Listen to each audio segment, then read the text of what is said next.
നമസ്തേ. പുത്തൻ പുലരിയിലേക്ക് എല്ലാ പ്രിയപ്പെട്ട പ്രേക്ഷകർക്കും സ്വാഗതം. എല്ലാവർക്കും ഒരു ശുഭദിനം ആശംസിക്കുന്നു. ഞാൻ രോഹിണി മഹേഷ്. നമുക്ക് ആദ്യം നോക്കാം പ്രധാന തലക്കെട്ടുകൾ. ഓപ്പറേഷൻ സിന്ദൂർ ലോകത്തോട് വിശദീകരിക്കാൻ ഭാരതം. ആദ്യ പ്രതിനിധി സംഘത്തിന്റെ വിദേശയാത്ര ഇന്ന് ആരംഭിക്കും. വിവിധ രാജ്യങ്ങൾ സന്ദർശിക്കുക. 7 സംഘങ്ങളായി 59 നേതാക്കൾ.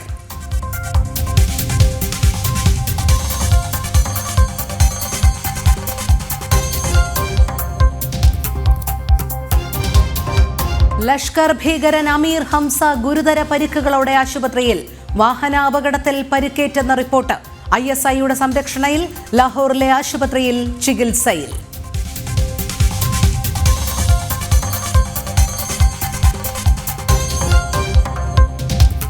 തിരുവാങ്കുളത്ത് 3 വയസ്സുകാരിയുടെ കൊലപാതകത്തിൽ അമ്മയെ കസ്റ്റഡിയിൽ വാങ്ങാൻ പോലീസ്.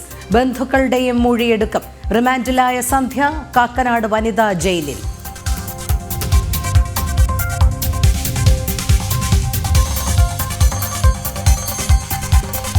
ശബരിമലയിൽ തീർത്ഥാടക വൈദ്യുതാഘാതമേറ്റു മരിച്ചതിൽ പരസ്പരം പഴിചാരി ഉദ്യോഗസ്ഥർ.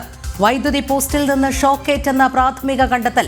ദേവസ്വം ബോർഡ് വീഴ്ചയ്ക്കെതിരെ പ്രതിഷേധം ശക്തം.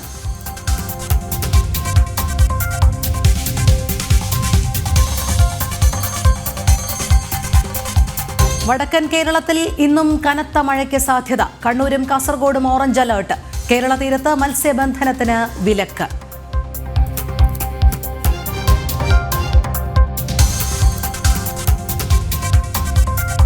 IPLൽ ഡൽഹി മുംബൈ പോരാട്ടം ഇന്ന്. നിർണായക മത്സരം രാത്രി 7:30 വാങ്കഡെ സ്റ്റേഡിയത്തിൽ. തോറ്റാൽ ഡൽഹി പുറത്ത്.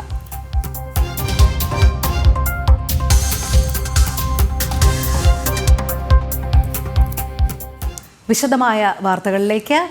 പാക് ചാരപ്രവർത്തനത്തിന് അറസ്റ്റിലായ ബ്ലോഗർ ജ്യോതി മൽഹോത്രയുടെ ചൈന ബംഗ്ലാദേശ് സന്ദർശനവും നിരീക്ഷണത്തിൽ. ജ്യോതി ഇരു രാജ്യങ്ങളും സന്ദർശിച്ചതായി കേന്ദ്ര ഏജൻസികൾ സ്ഥിരീകരിച്ചു. ജ്യോതിയുടെ അറസ്റ്റിന് പിന്നാലെ വിവിധ യൂട്യൂബ് ചാനലുകൾ നിരീക്ഷണത്തിലാണെന്ന് ഹരിയാന ചീഫ് സെക്രട്ടറി അറിയിച്ചു.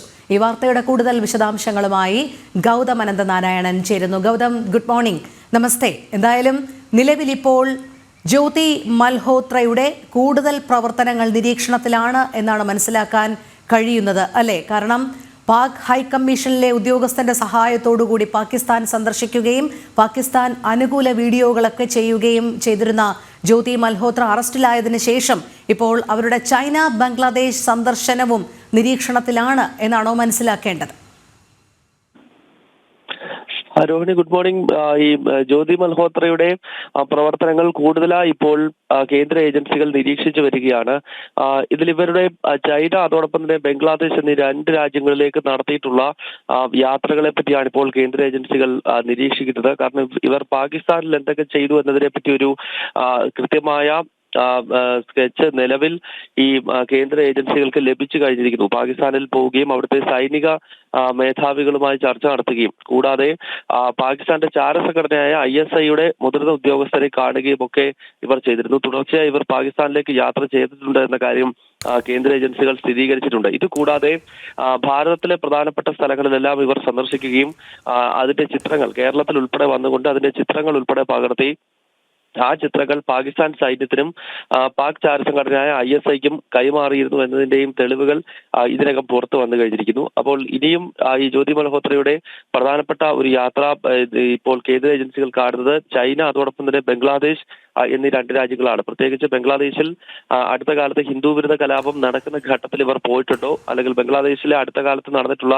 രാഷ്ട്രീയ അട്ടിമറിയും അതിനുശേഷം തീവ്ര ഇസ്ലാമിക സംഘടനകൾ അവിടെ സർക്കാർ രൂപീകരിക്കാൻ നടത്തിയ ശ്രമങ്ങൾ, അതിലൊക്കെ ഈ ഇന്ത്യൻ ബ്ലോഗർക്ക് പങ്കുണ്ടോ എന്നത് സംബന്ധിച്ച് അന്വേഷിക്കുന്നു. ഒപ്പം ഇന്ത്യ വിരുദ്ധ പ്രവർത്തനങ്ങൾ നടത്തുന്ന ആളുകൾ കൂടുതൽ ബന്ധപ്പെടുന്ന ഒരു രാജ്യമാണ് ചൈന. അതിനാൽ എന്തിനാണ് ഇവർ ചൈനയിൽ പോയത് എന്നതിനെ പറ്റിയുള്ള വിഷയങ്ങൾ കൂടി ഏതായാലും കേന്ദ്ര ഏജൻസികൾ അന്വേഷിക്കാൻ തീരുമാനിച്ചിരിക്കുകയാണ്. ഒപ്പം ഈ ജ്യോതി മൽഹോത്ര അറസ്റ്റിലായതിന് പിന്നാലെ മറ്റ് യൂട്യൂബർമാരും ഇപ്പോൾ നിരീക്ഷണത്തിലാണ് എന്നാണ് ഹരിയാന ചീഫ് സെക്രട്ടറി തന്നെ ഇപ്പോൾ വ്യക്തമാക്കിയിരിക്കുന്നത്. കാരണം ഇത്തരത്തിൽ സംശയമുണ്ടാക്കുന്ന രീതിയിൽ ഈ കണ്ടന്റുകൾ രൂപീകരിച്ചിട്ടുള്ള പല യൂട്യൂബ് ഐഡികളെയും ഇപ്പോൾ കൃത്യമായിട്ട് തന്നെ ഏജൻസികൾ നിരീക്ഷിക്കുകയാണ്. അങ്ങനെ സംശയം തോന്നുന്ന യൂട്യൂബർമാരെ വിളിച്ചു വരുത്തുകയും ചോദ്യം ചെയ്യുകയും ചെയ്യുമെന്ന കൃത്യമായ സന്ദേശമാണ് ഇപ്പോൾ ഹരിയാന ചീഫ് സെക്രട്ടറി ഉൾപ്പെടെ നൽകുന്നത്. രോഹിണി.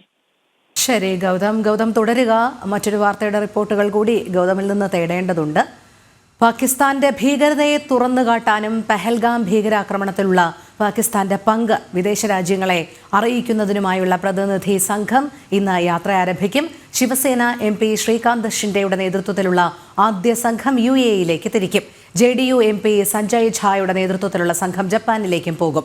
7 സംഘങ്ങളിലായി 59 നേതാക്കളാണ് വിവിധ രാജ്യങ്ങളിലേക്ക് തിരിക്കുക. ഗൗതം ചേരുന്നു. ഗൗതം, 7 സംഘങ്ങളായി വിവിധ രാജ്യങ്ങളിലേക്കുള്ള പ്രതിനിധി സംഘം ഇന്ന് യാത്ര തിരിക്കുമ്പോൾ ഇന്നത്തെ യാത്ര ആരംഭിക്കുക ശിവസേന MP ശ്രീകാന്ത് ഷിൻഡെയുടെ നേതൃത്വത്തിലുള്ള സംഘം UAE-യിലേക്ക് തിരിക്കുന്നതോടുകൂടിയായിരിക്കും. എന്തായാലും ലോകത്തെ അറിയിക്കുക ഭീകരതയ്ക്കെതിരെയുള്ള ഭാരതത്തിന്റെ നിലപാട്, അതോടൊപ്പം പഹൽഗാം ഭീകരാക്രമണത്തിലുള്ള പാകിസ്ഥാന്റെ പങ്ക്, ഇതെല്ലാം കൃത്യമായി തന്നെ ലോകരാഷ്ട്രങ്ങളെ ബോധ്യപ്പെടുത്തുക എന്നതിന്റെ അടിസ്ഥാനത്തിലുള്ള പ്രതിനിധി സംഘം യാത്ര തിരിക്കുമ്പോൾ അത് ഭാരതത്തെ സംബന്ധിച്ചിടത്തോളം എത്രത്തോളം ആത്മവിശ്വാസം നൽകുന്ന കാര്യമാണ്? രോഹിണിയും 2 പ്രധാനപ്പെട്ട ലക്ഷ്യങ്ങളാണ്. ഒന്ന്, നമ്മൾ നേരത്തെ ചൂണ്ടിക്കാണിച്ചതുപോലെ പാകിസ്ഥാന്റെ ഭീകര മുഖം തുറന്നു കാട്ടുക എന്നുള്ളത്. തുടർച്ചയായി നമ്മുടെ രാജ്യത്തേക്ക് പ്രശ്നങ്ങൾ സൃഷ്ടിക്കുകയും ഭീകരതയെ അതിർത്തിയിലൂടെ കയറ്റി അയക്കുകയും ചെയ്യുന്ന പാകിസ്ഥാനെ ലോകത്തിന് മുന്നിൽ തുറന്നു കാട്ടി അവരുടെ ഭീകര മുഖം എത്രത്തോളം വികൃതമാണ് എന്നത് ലോകത്തിന് മുന്നിൽ ചിത്രീകരിക്കുക എന്നത് ഈ യാത്രയുടെ ഒരു ലക്ഷ്യം. ഒപ്പം നമ്മൾ നടത്തുന്ന ഭീകര വിരുദ്ധ പോരാട്ടം എങ്ങനെയാണ്, അത് ആഗോളതലത്തിൽ തന്നെ എന്തുകൊണ്ട് ചർച്ച ചെയ്യേണ്ടതുണ്ട് എന്നതിനെപ്പറ്റി ലോകരാജ്യങ്ങളെ ധരിപ്പിക്കുക. ഈ 2 ലക്ഷ്യത്തോടു കൂടിയാണ് 7 അംഗ ഡെലിഗേഷൻ വിവിധ രാജ്യങ്ങളിലേക്ക് പോകാനൊരുങ്ങുന്നത്. അതിൽ ആദ്യ സംഘം ഇന്ന് രാത്രിയോടുകൂടി പുറപ്പെടും. ഇന്ന് രാത്രിയിൽ 2 സർവകക്ഷി സംഘങ്ങളാണ് ആദ്യ യാത്ര തുടങ്ങുന്നത്. ഒന്ന്, ശിവസേനയുടെ MP, മഹാരാഷ്ട്രയിൽ നിന്നുള്ള ശിവസേന MP ശ്രീകാന്ത് ഷിൻഡെ നേതൃത്വം നൽകുന്ന 7 അംഗ സംഘമാണ്. അവർ പോകുന്നത് UAE അടങ്ങുന്ന രാജ്യങ്ങളിലേക്കാണ്. അതായത് UAE, ലൈബീരിയ, അതോടൊപ്പം തന്നെ റിപ്പബ്ലിക് ഓഫ് കോങ്കോ എന്നീ രാജ്യങ്ങളാണ് ഈ ശ്രീകാന്ത് ഷിൻഡെയുടെ നേതൃത്വത്തിലുള്ള ടീം സന്ദർശിക്കുന്നത്. അതില് ET മുഹമ്മദ് ബഷീർ, മലയാളിയായിട്ടുള്ള ET മുഹമ്മദ് ബഷീറും ഈ ഒരു സംഘത്തിലുണ്ട് എന്ന് നമുക്ക് കാണാൻ സാധിക്കുന്നുണ്ട്. അതോടൊപ്പം തന്നെ മറ്റൊരു സംഘം ജപ്പാനിലേക്ക് കൂടി പോകുന്നുണ്ട്. അത് സഞ്ജയ് ഝാ, JDU-ന്റെ MP സഞ്ജയ് ഝായുടെ നേതൃത്വത്തിലുള്ള സംഘമാണ് ജപ്പാനിലേക്ക് പോകുന്നത്. അതിലൊരു മലയാളി ഉള്ളത് ജോൺ ബ്രിട്ടാസ് ആണ്, CPM-ന്റെ രാജ്യസഭാ കക്ഷി നേതാവ് കൂടിയാണ്. അങ്ങനെ ഈ 2 ടീമുകളാണ് ഇന്നിപ്പോൾ ആദ്യഘട്ടത്തിൽ വിവിധ രാജ്യങ്ങളിലേക്ക്, അതിൽ ഒന്ന് ജപ്പാനിലേക്കും മറ്റൊന്ന് UAE-യിലേക്കും പോകാൻ പോകുന്നത്. ഏതായാലും വിവിധ രാജ്യങ്ങളെ ഈ നേരത്തെ നമ്മൾ സൂചിപ്പിച്ചതുപോലെ പാകിസ്ഥാന്റെ ഭീകരമുഖവും അതോടൊപ്പം തന്നെ എന്തുകൊണ്ട് ഓപ്പറേഷൻ സിന്ദൂർ പോലെയുള്ള നിർണായകമായ അല്ലെങ്കിൽ കടുത്തതായ തീരുമാനങ്ങൾ അയൽ രാജ്യത്തിനെതിരെ എടുക്കേണ്ടി വന്നു എന്നതിനെപ്പറ്റി ലോകത്തിന് മുന്നിൽ വിശദീകരിക്കുക, അതിലൂടെ പാകിസ്ഥാൻ ഉപരോധം ഉൾപ്പെടെ ഏർപ്പെടുത്തേണ്ടതിന്റെ ആവശ്യകത എന്താണ് എന്നത് ധരിപ്പിക്കുക എന്നതാണ് ഈ ലക്ഷ്യം. എന്തായാലും വിവിധ രാജ്യങ്ങളിലേക്ക് പോയി ഏതാണ്ട് ജൂൺ മാസത്തിലെ ആദ്യ ആഴ്ചയോടുകൂടിയാകും ഈ സംഘം തിരികെ വരിക. അതോടുകൂടി പാകിസ്ഥാനെ സംബന്ധിച്ചിടത്തോളം ലോകരാഷ്ട്രങ്ങൾക്കിടയിൽ നിന്നും വലിയ സമ്മർദ്ദങ്ങൾ ഉണ്ടാകും എന്ന കാര്യത്തിൽ യാതൊരു തർക്കവുമില്ല. ഇത് മുന്നിൽ കണ്ടുകൊണ്ടാണ് ഇപ്പോൾ നമ്മുടെ ഏതാണ്ട് 59ഓളം MP-മാരെ 7 ടീമുകളായി നിശ്ചയിച്ചുകൊണ്ട്, അതിനെല്ലാം ഓരോ ടീം ലീഡർമാരെയും നിശ്ചയിച്ചുകൊണ്ട് ഇത്തരത്തിലുള്ള വിവിധ ഡെലിഗേഷനുകളെ വിവിധ രാഷ്ട്രങ്ങളിലേക്ക് ഇപ്പോൾ ഭാരതം അയക്കുന്നത്. രോഹിണി. ശരി, ഗൗതം അനന്തനാരായണനാണ് വിശദമായ വിവരങ്ങൾ നൽകിയത്. സെക്രട്ടേറിയറ്റിന് മുൻപിൽ ആശാപ്രവർത്തകർ നടത്തുന്ന സമരം ഇന്ന് 101ാം ദിവസത്തിലേക്ക്. സമരത്തിന്റെ 4ാം ഘട്ടമായ രാപ്പകൽ സമരയാത്ര വിവിധ ജില്ലകളിൽ പര്യടനം തുടരുന്നു. ഫെബ്രുവരി 10-ാം തീയതിയാണ് ആശമാർ സമരത്തിനിറങ്ങിയത്. സർക്കാർ തുടർച്ചയായി ഇവരെ അവഗണിച്ചതോടെ സമരാഗ്നി ജ്വലിക്കുകയായിരുന്നു. കാറ്റും മഴയും ചൂടും തണുപ്പും പ്രതികൂല കാലാവസ്ഥകളെ അതിജീവിച്ച് 101 ദിനരാത്രങ്ങളാണ് സെക്രട്ടേറിയറ്റ് മുന്നിലെ രാപ്പകൽ സമരവേദിയിൽ ആശമാർ കഴിച്ചുകൂട്ടിയത്. ഓണറേറിയം വർദ്ധിപ്പിക്കുക, വിരമിക്കൽ ആനുകൂല്യങ്ങൾ നൽകുക തുടങ്ങിയ ഒരുപിടി ആവശ്യങ്ങളുമായാണ് ആശമാർ ഫെബ്രുവരി 10-ാം തീയതി സെക്രട്ടേറിയറ്റിന് മുന്നിലെത്തിയത്. എന്നാൽ നിരാശ മാത്രമാണ് സംസ്ഥാനത്തെ ഇടത് സർക്കാർ ആശമാർക്ക് സമ്മാനിച്ചത്. ആരോഗ്യമന്ത്രിയുമായും തൊഴിൽ വകുപ്പ് മന്ത്രിയുമായും ചർച്ചകൾ നടത്തിയെങ്കിലും അടിസ്ഥാന ആവശ്യങ്ങളോട് മുഖം തിരിച്ചതോടെ സമരം തുടർന്നു. പിന്നീട് ഘട്ടം ഘട്ടമായി പ്രതിഷേധം ശക്തമാക്കി. നിരാഹാരമിരുന്നും മുടിമുറിച്ചും മഹിളാ സംഗമം നടത്തിയും നിയമസഭാ മാർച്ച് നടത്തിയും ആശമാർ സമരം ശക്തമാക്കിയെങ്കിലും തൊഴിലാളി വർഗ സർക്കാർ അനങ്ങിയില്ല. ഇതിനിടയിൽ രാഷ്ട്രീയ സാംസ്കാരിക മേഖലയിലെ നിരവധി വ്യക്തിത്വങ്ങൾ ആശമാർക്ക് പിന്തുണയുമായി സമരപ്പന്തലിലെത്തി. അടിസ്ഥാന ആവശ്യങ്ങളോടുള്ള സർക്കാരിന്റെ അവഗണനയിൽ പ്രതിഷേധിച്ച് ആശമാരുടെ സമരം തുടരുകയാണ്. സമരത്തിന്റെ 4-ാം ഘട്ടത്തിന്റെ ഭാഗമായി രാപ്പകൽ സമരയാത്ര വിവിധ ജില്ലകളിൽ പര്യടനം നടത്തുന്നുണ്ട്. തങ്ങൾ മുന്നോട്ട് വെച്ച ആവശ്യം നേടും വരെ പിന്നോട്ടില്ല എന്ന നിലപാടിലാണ് 101-ാം ദിനത്തിലും ആശമാർ. ജനം, തിരുവനന്തപുരം. സംസ്ഥാനത്തെ 70% കെട്ടിടങ്ങളും പ്രവർത്തിക്കുന്നത് അഗ്നി സുരക്ഷാ സംവിധാനങ്ങളില്ലാതെ. 2020 ശേഷം അനുമതി തേടിയ കെട്ടിടങ്ങളിൽ മാത്രമാണ് അഗ്നി സുരക്ഷാ സംവിധാനങ്ങൾ ഒരുക്കിയിട്ടുള്ളത്. വേണ്ടത്ര സുരക്ഷാ സംവിധാനങ്ങൾ ഇല്ലാത്തതാണ് തീ പടർന്നു പിടിക്കുമ്പോൾ അഗ്നിരക്ഷാസേനയ്ക്ക് വെല്ലുവിളിയാകുന്നത്. കോഴിക്കോട് തീപിടുത്തത്തിന്റെ പശ്ചാത്തലത്തിൽ സുരക്ഷാ പരിശോധനകൾ കർക്കശമാക്കണമെന്ന ആവശ്യവും ശക്തമാകുന്നു.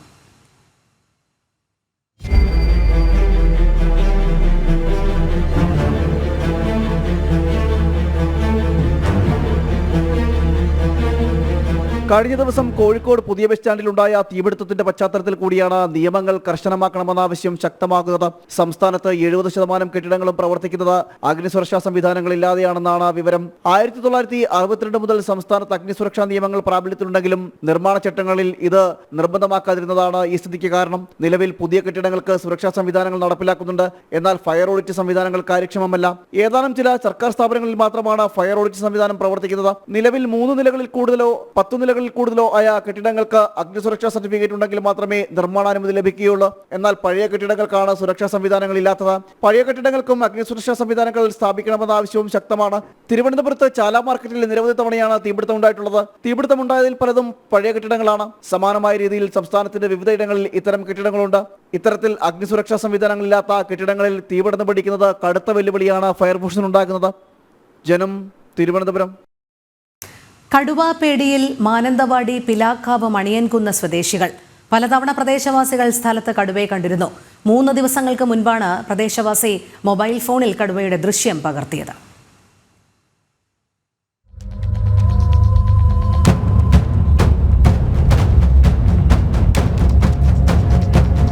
മണിയൻകുന്ന് പ്രദേശത്ത് തേയിലത്തോട്ടത്തിന് സമീപമാണ് ഞായറാഴ്ച വൈകിട്ട് കടുവയെ കണ്ടത്. പ്രദേശവാസിയായ വട്ടക്കുനി ബിജു ഈ ദൃശ്യങ്ങൾ പകർത്തുകയും ചെയ്തു. സമീപകാലത്തായി നിരവധി വളർത്തുമൃഗങ്ങളെ വന്യമൃഗം പിടികൂടിയിരുന്നു. പരാതിയുമായി വനംവകുപ്പിനെ സമീപിച്ചപ്പോൾ പട്ടിക്കടുവയാണ് എന്ന നിലപാടാണ് വനംവകുപ്പ് സ്വീകരിച്ചതെന്ന് നാട്ടുകാർ പറഞ്ഞു. നിരവധി വളർത്തുമൃഗങ്ങളെ കൊന്ന കടുവയെ കാട്ടിലേക്ക് തുരത്തി പ്രദേശത്ത് സുരക്ഷ ഒരുക്കണമെന്നാണ് പ്രദേശവാസികൾ ആവശ്യപ്പെടുന്നത്. നഗരസഭ ഇടപെട്ട് നിർബന്ധിച്ചാണ് ഇത്രയെങ്കിലും കാട് വെട്ടിയൊഴിവാക്കി. ഇനിയും കാട് ഇഷ്ടംപോലെ വെട്ടിയൊഴിവാക്കാനുണ്ട്. ഈ കാടുകൾ ഇങ്ങനെ തിങ്ങി നിറഞ്ഞ് നിൽക്കുന്നവർ വെട്ടാത്തതുകൊണ്ടാണ് ഈ കടുവയിൽ പോലെ ആനയും മറ്റുള്ള മൃഗങ്ങളുടെ ശല്യവും ഒരുപാട് വരുന്നുണ്ട്. ഇത് ശാസ്ത്ര എസ്റ്റേറ്റിൻ്റെ സ്ഥലമാണ് ഇപ്പോൾ ഉള്ളത്. തൃശ്ശൂർക്കാരുള്ളൊരു ശാസ്ത്രത്തിൽ അവരോട് പറഞ്ഞിട്ട് അവർ കേൾക്കുന്നില്ല വെട്ടാൻ. അങ്ങനെയൊക്കെയാണ്. പിന്നെ നാട്ടുകാർ കയറി വെട്ടും എന്നൊക്കെ പറഞ്ഞ് പ്രശ്നം ഉണ്ടാക്കിയോണ്ട് മാത്രം ഇടപെട്ടാണ് ഇത്രയെങ്കിലും വെട്ടി ഒഴിവാക്കിയിട്ടുള്ളത്. കഴിഞ്ഞ 1-2 വർഷങ്ങളായിട്ട് ഈ പറയുന്ന കടുവയുടെയും അതുപോലെ തന്നെ വർഷങ്ങളായിട്ട് ആനയുടെയും മറ്റ് വന്യമൃഗങ്ങളുടെയും ശല്യം രൂക്ഷമായത്. കടുവയുടെ കാര്യത്തിൽ മുൻകാലങ്ങളിലൊക്കെ ഈ കടുവ ഇവിടെ ശല്യക്കാരനാണ് എന്നുള്ള നിലയിൽ പലതരത്തിലുള്ള വാർത്തകൾ വന്നെങ്കിലും കാര്യക്ഷമമായിട്ട് ഇടപെടാൻ ഉദ്യോഗസ്ഥർ തയ്യാറല്ല. ഇന്ന് തന്നെ ഇവിടെ എത്തിയിട്ടുള്ള കൃത്യമായ തെളിവുകളുടെ അടിസ്ഥാനത്തിൽ ഇവിടെ എത്തിയിട്ടുള്ള ഉദ്യോഗസ്ഥർ പറഞ്ഞിരിക്കുന്നത് ഇത് ഇവിടെയുള്ള കടുവയാണ്. നിങ്ങൾക്കറിയുന്നതല്ലേ എന്ന് ചോദിക്കുന്നത്. ആർക്കറിയുന്ന? ഇവിടുത്തെ പ്രദേശവാസികൾ പലതരത്തിൽ വളർത്തുമൃഗങ്ങളെയും മറ്റും കടിച്ചു കൊണ്ടുവന്ന സമയത്ത് പരാതിപ്പെടുന്ന ഒരവസ്ഥ ഉണ്ടായിട്ട് പോലും അവർ വളരെ ഈ സംഭവത്തെ വളരെ നിസ്സാരവൽക്കരിക്കുകയാണ്. ഇവിടുത്തെ ജനങ്ങളുടെ, ഇവിടുത്തെ പ്രദേശവാസികളുടെ സ്വസ്ഥമായ ജീവിതത്തിന് വലിയ ഭംഗമാണ് ഇപ്പോൾ ഉണ്ടായിക്കൊണ്ടിരിക്കുന്നത്. അതുകൊണ്ട് കൃത്യമായിട്ട് ഉദ്യോഗസ്ഥരുടെ ഭാഗത്തുനിന്ന് ഇടപെടലുണ്ടായിട്ടില്ലെങ്കിൽ വലിയ പ്രക്ഷോഭങ്ങൾ വരും ദിവസങ്ങളിൽ നടത്തുവാൻ വേണ്ടിയിട്ടാണ് പ്രദേശവാസികൾ തീരുമാനിച്ചിട്ടുള്ളത്. കടുവയ്ക്ക് പുറമെ പ്രദേശത്ത് ആന അടക്കമുള്ള വന്യമൃഗങ്ങൾ ഇറങ്ങുന്നത് സ്ഥിരമാണ്. ജനവാസ മേഖലയിലെ സ്വകാര്യ തോട്ടങ്ങൾ കാടുകയറി നിൽക്കുന്നതാണ് വന്യജീവി ശല്യം രൂക്ഷമാക്കാൻ പ്രധാന കാരണം. ജനം, വയനാട്. എരുമേലിയിൽ അമിത വില ചോദ്യം ചെയ്ത തീർത്ഥാടകനെ കയ്യേറ്റം ചെയ്ത സംഭവത്തിൽ കേസെടുത്ത് പോലീസ്. അക്രമിക്കെതിരെ മനഃപൂർവ്വമുള്ള ദേഹോപദ്രവം, അശ്ലീല പദങ്ങൾ ഉപയോഗിച്ച് ആക്ഷേപിക്കൽ തുടങ്ങിയ വകുപ്പുകൾ ചുമത്തി. തിരൂരങ്ങാടി സ്വദേശി സുമേഷ് നൽകിയ പരാതിയിലാണ് നടപടി. കഴിഞ്ഞ വെള്ളിയാഴ്ച പുലർച്ചെ എരുമേലി ശ്രീധർമ്മശാസ്താ ക്ഷേത്രം നടപ്പന്തലിന് സമീപം അമിതവില ഈടാക്കിയത് ചോദ്യം ചെയ്ത ശബരിമല തീർത്ഥാടകരെ വ്യാപാരികൾ കയ്യേറ്റം ചെയ്ത സംഭവം ജനം ടിവിയാണ് പുറത്തുവിട്ടത്.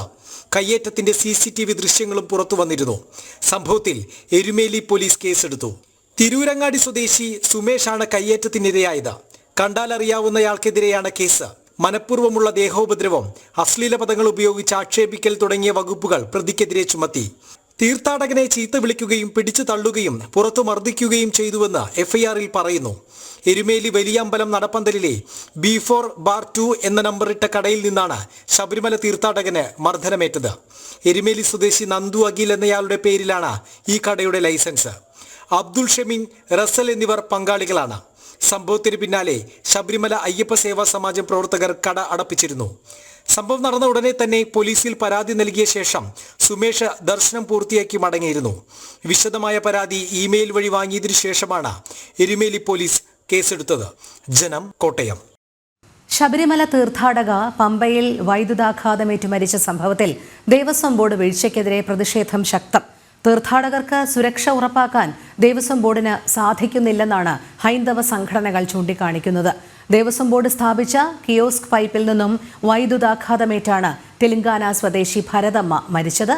ദേവസ്വം ബോർഡിന്റെ അനാസ്ഥയിൽ പ്രതിഷേധിച്ച് ഹിന്ദു ഐക്യവേദി ഇന്ന് Pathanamthitta Devaswom board deputy commissioner ഓഫീസിന് മുന്നിൽ ധർണ നടത്തും. കൂടുതൽ വിവരങ്ങളുമായി മിഥുൻ മുരളി ചേരുന്നു. മിഥുൻ, അങ്ങേയറ്റം ദുഃഖകരമായ ഒരു സംഭവമായിരുന്നു ശബരിമല തീർത്ഥാടക പമ്പയിൽ വൈദ്യുതാഘാതമേറ്റ് മരിച്ചത്. പക്ഷേ പരസ്പരം പഴിചാരുന്ന വകുപ്പുകളെയാണ് നമുക്ക് അതിനുശേഷം കാണാൻ കഴിയുന്നത്, അല്ലേ?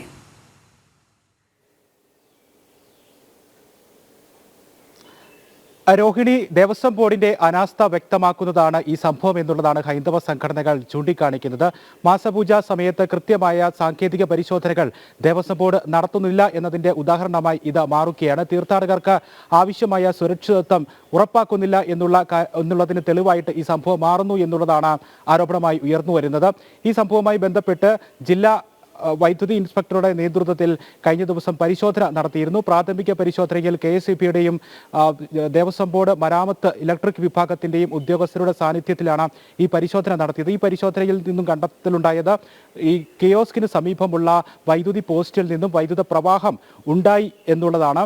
ഈ കിയോസ്ക് പൈപ്പിന് സമീപത്തുള്ള വൈദ്യുതി പോസ്റ്റിലേക്ക് നൽകിയിരിക്കുന്ന ലൈറ്റിലേക്ക് പവർ സപ്ലൈ നൽകിയിരിക്കുന്ന കണക്ടിവിറ്റിയുടെ വയർ ഉരുകിയാണ് വൈദ്യുതി പ്രവാഹമുണ്ടായത്.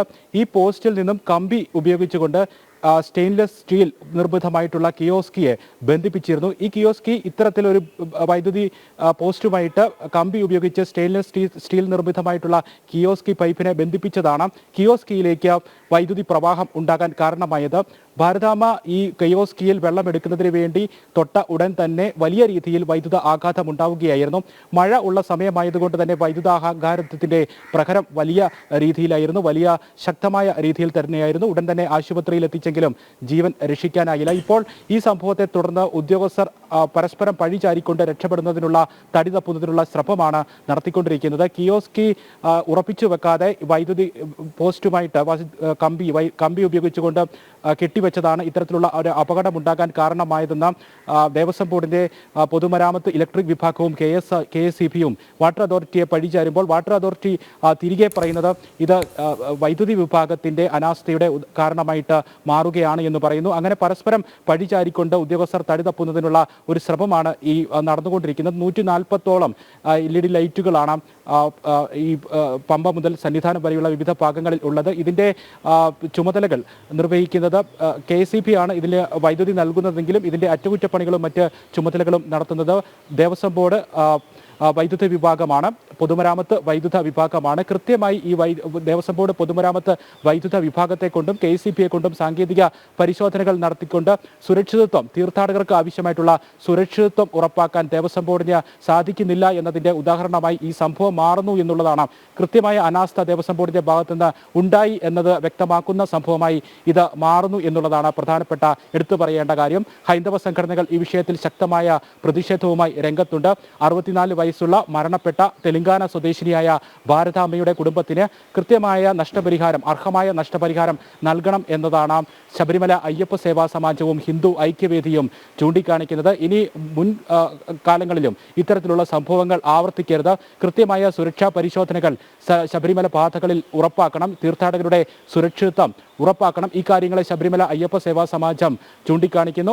പരിശോധനകൾ വ്യാപകമായി തന്നെ ഭക്തർക്ക് ആവശ്യമായിട്ടുള്ള സുരക്ഷിതത്വം ഉറപ്പാക്കുന്നതിനുള്ള പരിശോധനകൾ നടത്തിയെന്ന് ദേവസ്വം ബോർഡ് ഉറപ്പാക്കി. മുൻകാലങ്ങളിൽ ഇനി വരുന്ന കാലങ്ങളിൽ ഭാവിയിൽ ഇത്തരം അപകടങ്ങൾ ഒഴിവാക്കുന്നതിനുള്ള നടപടികൾ സ്വീകരിക്കണം എന്ന ശബരിമല അയ്യപ്പ സേവാ സമാജം ആവശ്യപ്പെടുന്നു. ഹിന്ദു ഐക്യവേദിയും ശക്തമായ പ്രതിഷേധവുമായി രംഗത്തുണ്ട്. ശബരിമലയിൽ അയ്യപ്പ ഭക്തർക്ക്, തീർത്ഥാടകർക്ക് അരക്ഷിതാവസ്ഥയാണെന്നും കുടിവെള്ളം പോലും എടുക്കാൻ കഴിയാത്ത സാഹചര്യമാണ് നിലവിലുള്ളതെന്നും ഹിന്ദു ഐക്യവേദി കുറ്റപ്പെടുത്തി. ഈ സംഭവവുമായി ബന്ധപ്പെട്ടുകൊണ്ട് പ്രതിഷേധം ശക്തമാക്കിക്കൊണ്ട് തുടർച്ചയായി ഉണ്ടാകുന്ന ദേവസ്വം ബോർഡിന്റെ അനാസ്ഥയ്ക്കെതിരെ പ്രക്ഷോഭം ശക്തമാക്കിക്കൊണ്ട് Pathanamthitta Devaswom board deputy commissioner ഓഫീസിലേക്ക് ഇന്ന് ഉച്ചയ്ക്ക് 12 മണിക്ക് ഹിന്ദു ഐക്യവേദി പ്രതിഷേധ ധർണയും മാർച്ചും നടത്തുന്നുണ്ട്. വലിയ രീതിയിലുള്ള പ്രതിഷേധം ഉയരുകയാണ് ഈ സംഭവവുമായി ബന്ധപ്പെട്ട്. ഭാവിയിൽ ഇത്തരം സംഭവങ്ങൾ ഉണ്ടാകരുത്. ഭക്തർക്ക് ആവശ്യമായിട്ടുള്ള സുരക്ഷിതത്വം ദേവസ്വം ബോർഡ് ഉറപ്പുവരുത്തണം എന്നുള്ളതാണ് പ്രധാന ആവശ്യമായി ഉയർന്നു വരുന്നത്. രോഹിണി. ശരി മിഥുൻ, കാലാകാലങ്ങളായി ദേവസ്വം ബോർഡ് ശബരിമല തീർത്ഥാടകരോട് കാട്ടുന്ന അവഗണന നമുക്കെല്ലാവർക്കും അറിയാവുന്നതാണ്. അടിസ്ഥാന സൗകര്യങ്ങൾ ഒരുക്കുന്നതിൽ വരെയുള്ള വീഴ്ച. പക്ഷേ ഇത് ഏറെ ദുഃഖകരമായ ഒരു കാര്യമാണ്. കാരണം അനാസ്ഥ കൊണ്ട് മാത്രമാണ് ഈ തീർത്ഥാടകയ്ക്ക് തൻ്റെ ജീവൻ നഷ്ടമായത്. ദേവസ്വം ബോർഡിൻ്റെ അനാസ്ഥയ്ക്കെതിരെ വലിയ പ്രതിഷേധം തന്നെയാണ് ഉയരുന്നത്. മിഥുൻ മുരളിയാണ് വിവരങ്ങൾ നൽകിയത്. കേരളത്തിൽ കാലവർഷം 4 ദിവസത്തിനകം എത്തുമെന്ന് കാലാവസ്ഥാ വകുപ്പ്. കഴിഞ്ഞ 5 വർഷത്തിനിടെ ആദ്യമായാണ് സംസ്ഥാനത്ത് കാലവർഷം ഇത്ര നേരത്തെ എത്തുന്നത്. കാലവർഷം എത്തും മുൻപേ വടക്കൻ ജില്ലകളിൽ ശക്തമായ മഴയാണ് ലഭിക്കുന്നത്. ടിൻറ്റു ദാസ് ചേരുന്നു. Tintu, good morning. കാലവർഷം എത്താൻ ഇനിയും ദിവസങ്ങൾ ബാക്കിയുണ്ട്. പക്ഷേ നേരത്തെ തന്നെ മഴ എത്തിക്കഴിഞ്ഞു. അതിശക്തമായി തന്നെ വടക്കൻ കേരളത്തിൽ മഴ പെയ്ത് തിമിർക്കുന്നുണ്ട്. വരും ദിവസങ്ങളിലും അതിശക്തമായ മഴ മുന്നറിയിപ്പ് തന്നെയാണോ സംസ്ഥാനത്തുള്ളത്?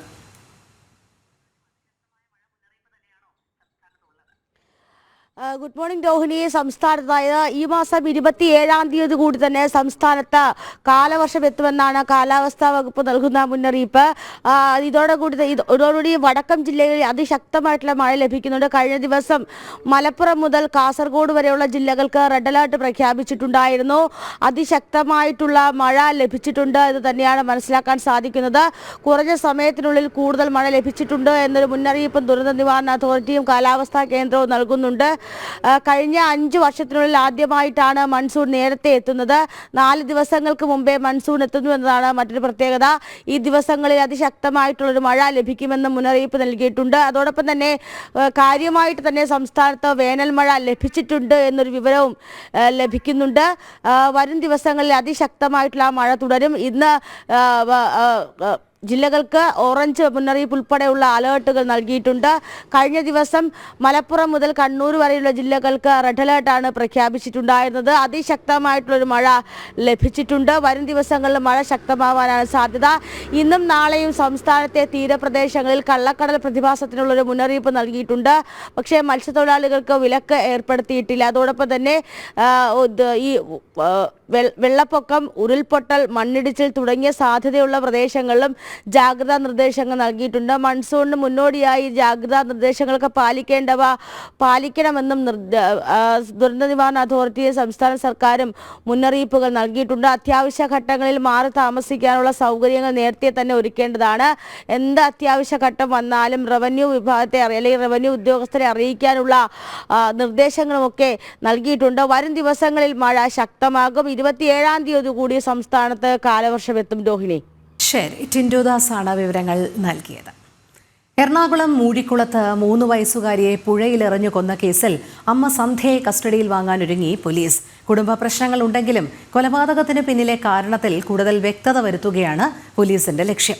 ബന്ധുക്കളുടെ മൊഴിയടക്കം പോലീസ് ശേഖരിക്കും. രേഷ്മ ബാബു ചേരുന്നു. രേഷ്മ, മൂഴിക്കുളത്ത് 3 വയസ്സുകാരിയെ പുഴയിലെറിഞ്ഞു കൊന്ന കേസിൽ അമ്മ സന്ധ്യയെ പോലീസ് കസ്റ്റഡിയിൽ വാങ്ങുമ്പോൾ എന്തെല്ലാം കാര്യങ്ങളിൽ ഒരു വ്യക്തത വരുത്താനായിരിക്കും പോലീസ് ശ്രമിക്കുക?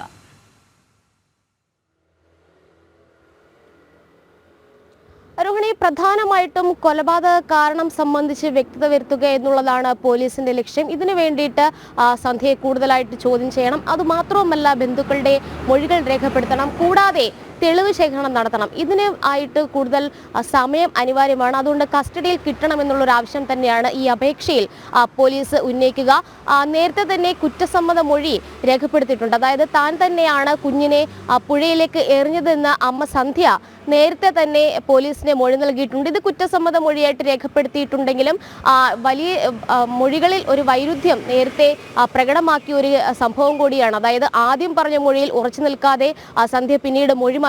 അത്തരമൊരു സാഹചര്യത്തിൽ കൊലപാതകത്തിന്റെ കാരണം അത് സംബന്ധിച്ച് വ്യക്തത വരുത്തിയേ മതിയാകൂ പോലീസ് അന്വേഷണ സംഘത്തിന്. ഇതിന്റെ ഭാഗമായിട്ടാണ് ബന്ധുക്കളുടെ മൊഴി കൂടി രേഖപ്പെടുത്താനായിട്ടുള്ള ഒരു തലത്തിലേക്ക് അന്വേഷണം നീളുന്നത്. അത് മാത്രമല്ല, നേരത്തെ സുഭാഷിന്റെ, അതായത് ഈ മരിച്ചുപോയ കല്യാണിയുടെ അച്ഛനായിട്ടുള്ള സുഭാഷിന്റെ വീട്ടുകാര് സന്ധ്യക്കെതിരെ ഗുരുതരമായിട്ടുള്ള ആരോപണങ്ങൾ ഉന്നയിച്ചിട്ടുണ്ട്. അതായത് നേരത്തെ പലതവണ കുഞ്ഞിനെ കൊല്ലാനായിട്ടുള്ള ശ്രമം സന്ധ്യയുടെ ഭാഗത്തു നിന്നും ഉണ്ടായിട്ടുണ്ട്.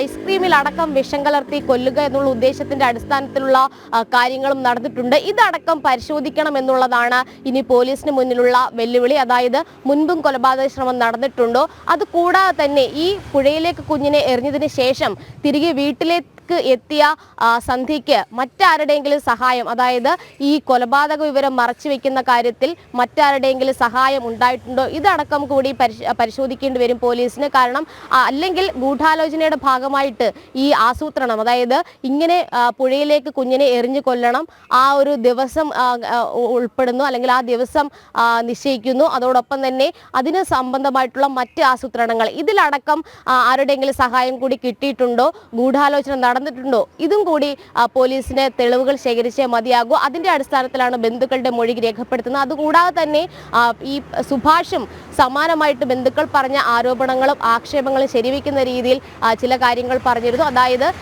ഈ വലിയ രീതിയിലുള്ള ഉപദ്രവം സന്ധ്യയുടെ ഭാഗത്തു നിന്നും കുഞ്ഞിന് നേരെ മുൻപ് ഉണ്ടായിട്ടുണ്ട്. ഈ വീട്ടുകാർക്ക്, സന്ധ്യയുടെ വീട്ടുകാർക്കെതിരെയും അവർ ആക്ഷേപം ഉന്നയിച്ചിട്ടുണ്ട്. ഇതും കൂടി പരിശോധിക്കേണ്ടി വരും. എന്തായാലും വിശദമായിട്ടുള്ള ഒരു അന്വേഷണത്തിലേക്കാണ് പോലീസ് ഈ ഘട്ടത്തിൽ നീങ്ങുന്നത്. അതിനു വേണ്ടിയിട്ട് തന്നെയാണ് സന്ധ്യയെ കസ്റ്റഡിയിൽ വാങ്ങി ഒരു ചോദ്യം ചെയ്യലിലേക്കും തെളിവ് ശേഖരണത്തിലേക്കും കടക്കുന്നത്. ബന്ധുക്കളുടെ അടക്കം മൊഴി രേഖപ്പെടുത്തിയതിനു ശേഷം കൊലപാതക കാരണത്തിൽ ഒരു വ്യക്തത വരികയുള്ളൂ. പോസ്റ്റ്മോർട്ടം റിപ്പോർട്ടിൽ അതിന്റെ പ്രാഥമിക നിഗമനം എന്ന് പറയുന്നത് മുങ്ങിമരണം തന്നെയാണ്. ശ്വാസകോശത്തിലടക്കം വെള്ളം കയറിയിട്ടുണ്ട്, ഒപ്പം തന്നെ ഹൃദയാഘാതം കുഞ്ഞിനുണ്ടായിട്ടുണ്ട് എന്നുള്ളതാണ് പോസ്റ്റ്മോർട്ടത്തിൽ ഇന്നലെ പുറത്തു വന്ന പ്രാഥമിക വിവരങ്ങൾ. എന്നിരുന്നാലും ഈ കൊലപാതകത്തിന് പിന്നിൽ മറ്റാരുടെയെങ്കിലും സഹായം സന്ധ്യയ്ക്ക് ലഭിച്ചിട്ടുണ്ടോ എന്ന കാര്യത്തിൽ വ്യക്തത വരുത്തിക്കൊണ്ടും ഈ കുടുംബ പ്രശ്നം എന്നതിലുപരി അത് മറ്റേതെങ്കിലും കാരണങ്ങൾ കൊലപാതകത്തിന് പിന്നിലുണ്ടോ എന്നും പോലീസ് പരിശോധിക്കുന്നുണ്ട്. രോഹിണി. ശരി. കോഴിക്കോട് കോർപ്പറേഷൻ കെട്ടിടത്തിൽ തീപിടുത്തമുണ്ടായി 3 ദിവസം കഴിയുമ്പോഴും അപകട കാരണം അവ്യക്തം. ഫയർഫോഴ്സ് സമർപ്പിച്ച അന്വേഷണ റിപ്പോർട്ടിലും തീപിടുത്തത്തിന്റെ കാരണം വ്യക്തമാക്കിയിട്ടില്ല. തീപിടിച്ച കെട്ടിടത്തിൽ ഫയർ ഓഡിറ്റിംഗ് നടത്തിയില്ലെന്ന് കോർപ്പറേഷൻ സമ്മതിക്കുമ്പോഴും വീഴ്ചയിൽ എന്ത് നടപടിയെടുക്കുമെന്നതിൽ മറുപടിയില്ല. അതേസമയം തീപിടുത്തമുണ്ടായ സ്ഥലത്ത് ഇന്നലെ രാത്രി വീണ്ടും പുക ഉയർന്നത് ആശങ്ക സൃഷ്ടിച്ചു.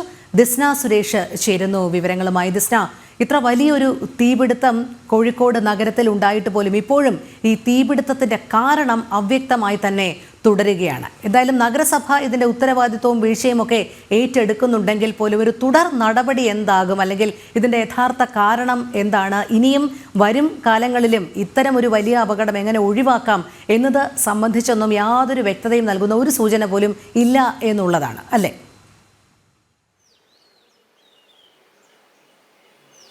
തീർച്ചയായും രോഹിണി, കോഴിക്കോടിന്റെ പ്രത്യേകിച്ച് വ്യവസായ രംഗത്തെ ഏറ്റവും പ്രാധാന്യമുള്ള ഒരു ജില്ല കൂടിയാണ് കോഴിക്കോട് എന്ന് നമുക്ക് എടുത്തു പറയാം. കോഴിക്കോടിന്റെ മുൻപത്തെ പശ്ചാത്തലം പരിശോധിക്കുകയാണെങ്കിൽ നിരവധി തവണ അടിക്കടി ഇത്തരത്തിലുള്ള തീപിടുത്തം ഉണ്ടാകുന്നു. 2007 മിഠായി തെരുവിൽ ഇത്തരത്തിലൊരു തീപിടുത്തം ഉണ്ടായ സമയത്തു തന്നെ അത്യാധുനിക സംവിധാനമുള്ള ഫയർ സ്റ്റേഷനുകൾ ഉൾപ്പെടെ ഇവിടെ എത്തിക്കാം, അല്ലെങ്കിൽ അതിനുള്ള നടപടികൾ സ്വീകരിക്കാം എന്ന് ഭരണകൂടം അറിയിച്ചിരുന്നു എന്നത് തന്നെയാണ് യാഥാർത്ഥ്യം. 2007 കഴിഞ്ഞ കഴിഞ്ഞു. വർഷങ്ങൾ ഇത്രയും പിന്നിട്ടിട്ടും യാതൊരു തരത്തിലുള്ള അടിസ്ഥാന സൗകര്യം, അതായത് ഫയർഫോഴ്സുമായി ബന്ധപ്പെട്ട യാതൊരു തരത്തിലുള്ള ആധുനിക ഉപകരണങ്ങളും ഇവിടെ എത്തിച്ചിട്ടില്ല എന്നതും ഈ തീപിടുത്തത്തെ കാര്യമായി ബാധിച്ചതും നമ്മൾ കഴിഞ്ഞ ദിവസങ്ങളിൽ കണ്ടതാണ്.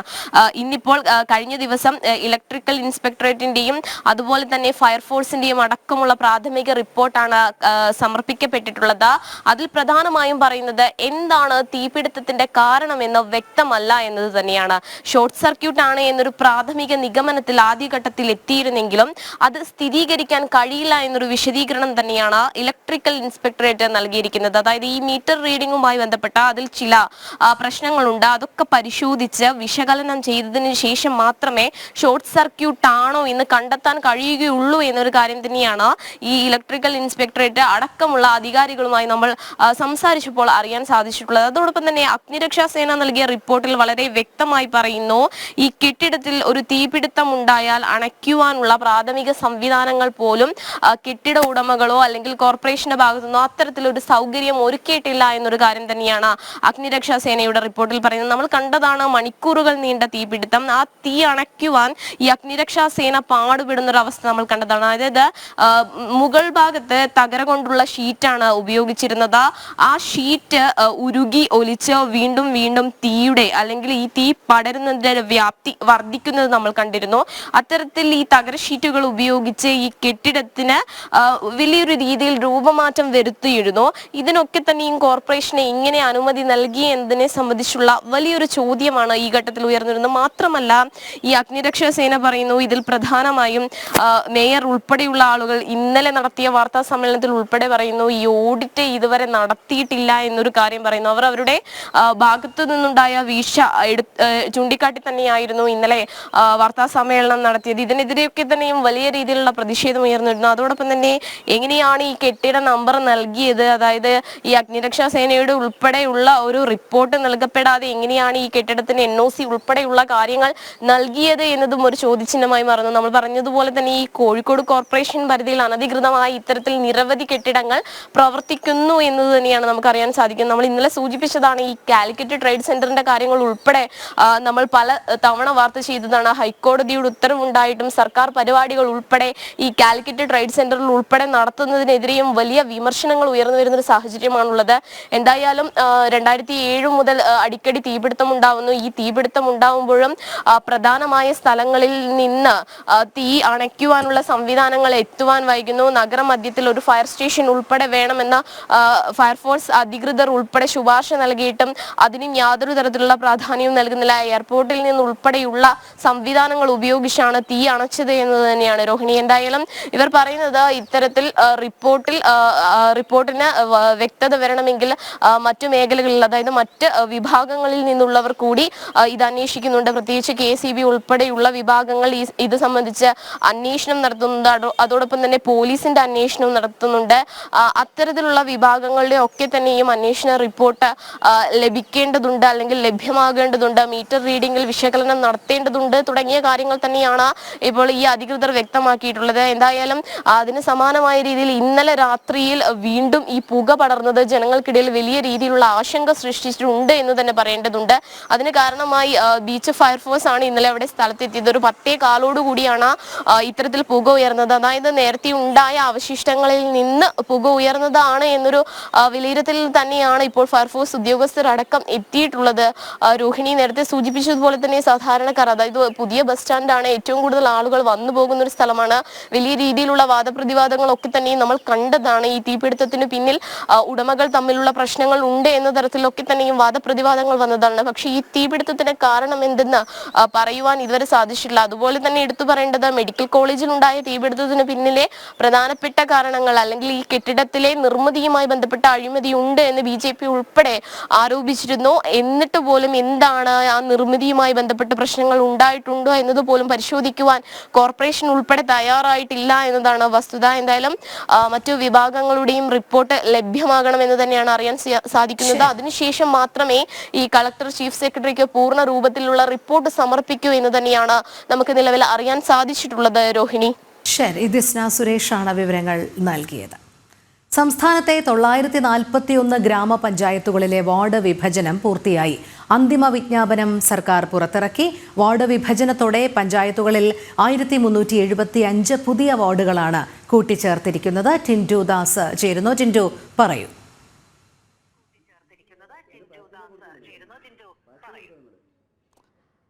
രോഹിണി, വാർഡ് വിഭജന പ്രകാരം ഏറ്റവും കൂടുതൽ വാർഡുകൾ വന്നിട്ടുള്ളത് മലപ്പുറം ജില്ലയിലാണ്. അതായത് 223 വാർഡുകൾ പുതുതായി രൂപീകരിച്ചിട്ടുണ്ട്. ഏറ്റവും കുറവ് വാർഡുകൾ വയനാട് ജില്ലയിലും. 2011 സെൻസസ് പ്രകാരമാണ് നിലവിലെ വാർഡ് വിഭജനം പൂർത്തിയാക്കിയിട്ടുള്ളത് എന്നാണ് നമുക്ക് മനസ്സിലാക്കാൻ സാധിക്കുന്നത്. 2021 സെൻസസ് നടന്നിട്ടില്ല. അതുകൊണ്ട് തന്നെ 2011 സെൻസസ് പ്രകാരമാണ് ഈ വാർഡ് വിഭജനങ്ങൾ പൂർത്തിയാക്കിയിട്ടുള്ളതെന്നാണ് മനസ്സിലാക്കാൻ സാധിക്കുന്നത്. പുതിയ വാർഡുകൾ വരുന്നതോടെ 941 പഞ്ചായത്തുകളിലായി 17,337 വാർഡുകൾ ഉണ്ടാകുമെന്നാണ് നമുക്ക് അറിയാൻ സാധിക്കുന്നത്. വാർഡ് വിഭജനത്തിന്റെ കരട് കഴിഞ്ഞ വർഷം തന്നെ പ്രസിദ്ധീകരിച്ചിരുന്നു. ഇതിനുശേഷം പരാതികളും നിർദ്ദേശങ്ങളും സമർപ്പിക്കാൻ ഡിസംബർ 4 വരെ സമയം നൽകിയിട്ടുമുണ്ടായിരുന്നു. ഈ നടപടിക്രമങ്ങളെല്ലാം കഴിഞ്ഞാണ് വാർഡ് വിഭജനം പൂർത്തിയായിട്ടുള്ളത്. സംസ്ഥാനത്തെ 87 നഗരസഭകളിലെയും അതോടൊപ്പം തന്നെ 6 കോർപ്പറേഷനുകളിലെയും വാർഡ് വിഭജനം കൂടി സംബന്ധിച്ച അന്തിമ വിജ്ഞാപനം കൂടി പുറത്തിറങ്ങേണ്ടതായിട്ടുണ്ട്. വരുന്ന തദ്ദേശ ഭരണ തെരഞ്ഞെടുപ്പിൽ ഈ വാർഡ് വിഭജനത്തിന്റെ അടിസ്ഥാനത്തിലായിരിക്കും ജനപ്രതിനിധികളെ തിരഞ്ഞെടുക്കുക.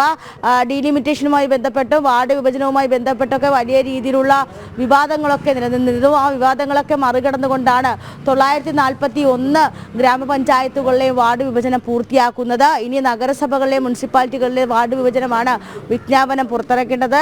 ഈ തദ്ദേശ തെരഞ്ഞെടുപ്പ് വരുന്നതിന് മുന്നേ തന്നെ ഇത് പൂർത്തിയാക്കും. ഇതിന്റെ വിജ്ഞാപനം ഇറക്കുമെന്നാണ് മനസ്സിലാക്കാൻ സാധിക്കുന്നത്. രോഹിണി, ശരി. സംസ്ഥാനത്ത് പട്ടിക വിഭാഗങ്ങൾക്കെതിരെയുള്ള അതിക്രമങ്ങൾ വർദ്ധിച്ചു വരുന്നതായി കണക്കുകൾ. കഴിഞ്ഞ 5 വർഷത്തിനിടെ 5180 കേസുകളാണ് രജിസ്റ്റർ ചെയ്തത്.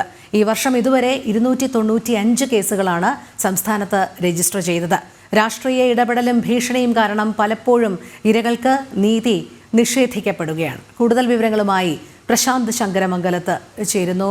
പ്രശാന്ത്, സ്ത്രീകൾക്കും കുട്ടികൾക്കും എതിരായ അതിക്രമങ്ങളൊന്നും വെച്ചു പൊറുപ്പിക്കില്ല എന്ന് പറയുന്ന സർക്കാർ, അതോടൊപ്പം തന്നെ നമ്മുടെ സമൂഹത്തിൽ അശരണരായിട്ടുള്ളവർ, പിന്നോക്ക വിഭാഗക്കാർ, ഇവർക്കൊക്കെ സംരക്ഷണം നൽകും എന്നുള്ളൊരു വാക്കും നൽകിയിരുന്നു. പക്ഷേ ഇപ്പോൾ ചില കണക്കുകൾ പുറത്തു വരുന്നത് അങ്ങേയറ്റം ആശങ്കയുളവാക്കുന്നതാണ്. അതായത് പട്ടിക വിഭാഗങ്ങൾക്കെതിരെയുള്ള അതിക്രമങ്ങൾ സംസ്ഥാനത്ത് വർദ്ധിച്ചു വരുന്നതായുള്ള കണക്കുകളാണ് പുറത്തു വരുന്നത്. സർക്കാർ എന്ത് പ്രതിവിധിയാണ് ഇതിനെതിരെ കാണുന്നത്? അല്ലെങ്കിൽ ഒരുപക്ഷെ കൃത്യമായൊരു ഇടപെടലോ നിയമ സംവിധാനത്തിൻ്റെ അഭാവമോ ഒക്കെയാണോ ഇത്തരത്തിൽ ഈ ഒരു വിഭാഗത്തിൽ അതിക്രമങ്ങൾ വർദ്ധിക്കുന്ന കണക്കുകളിലേക്ക് കൊണ്ടുചെന്ന് എത്തിക്കുന്നത്?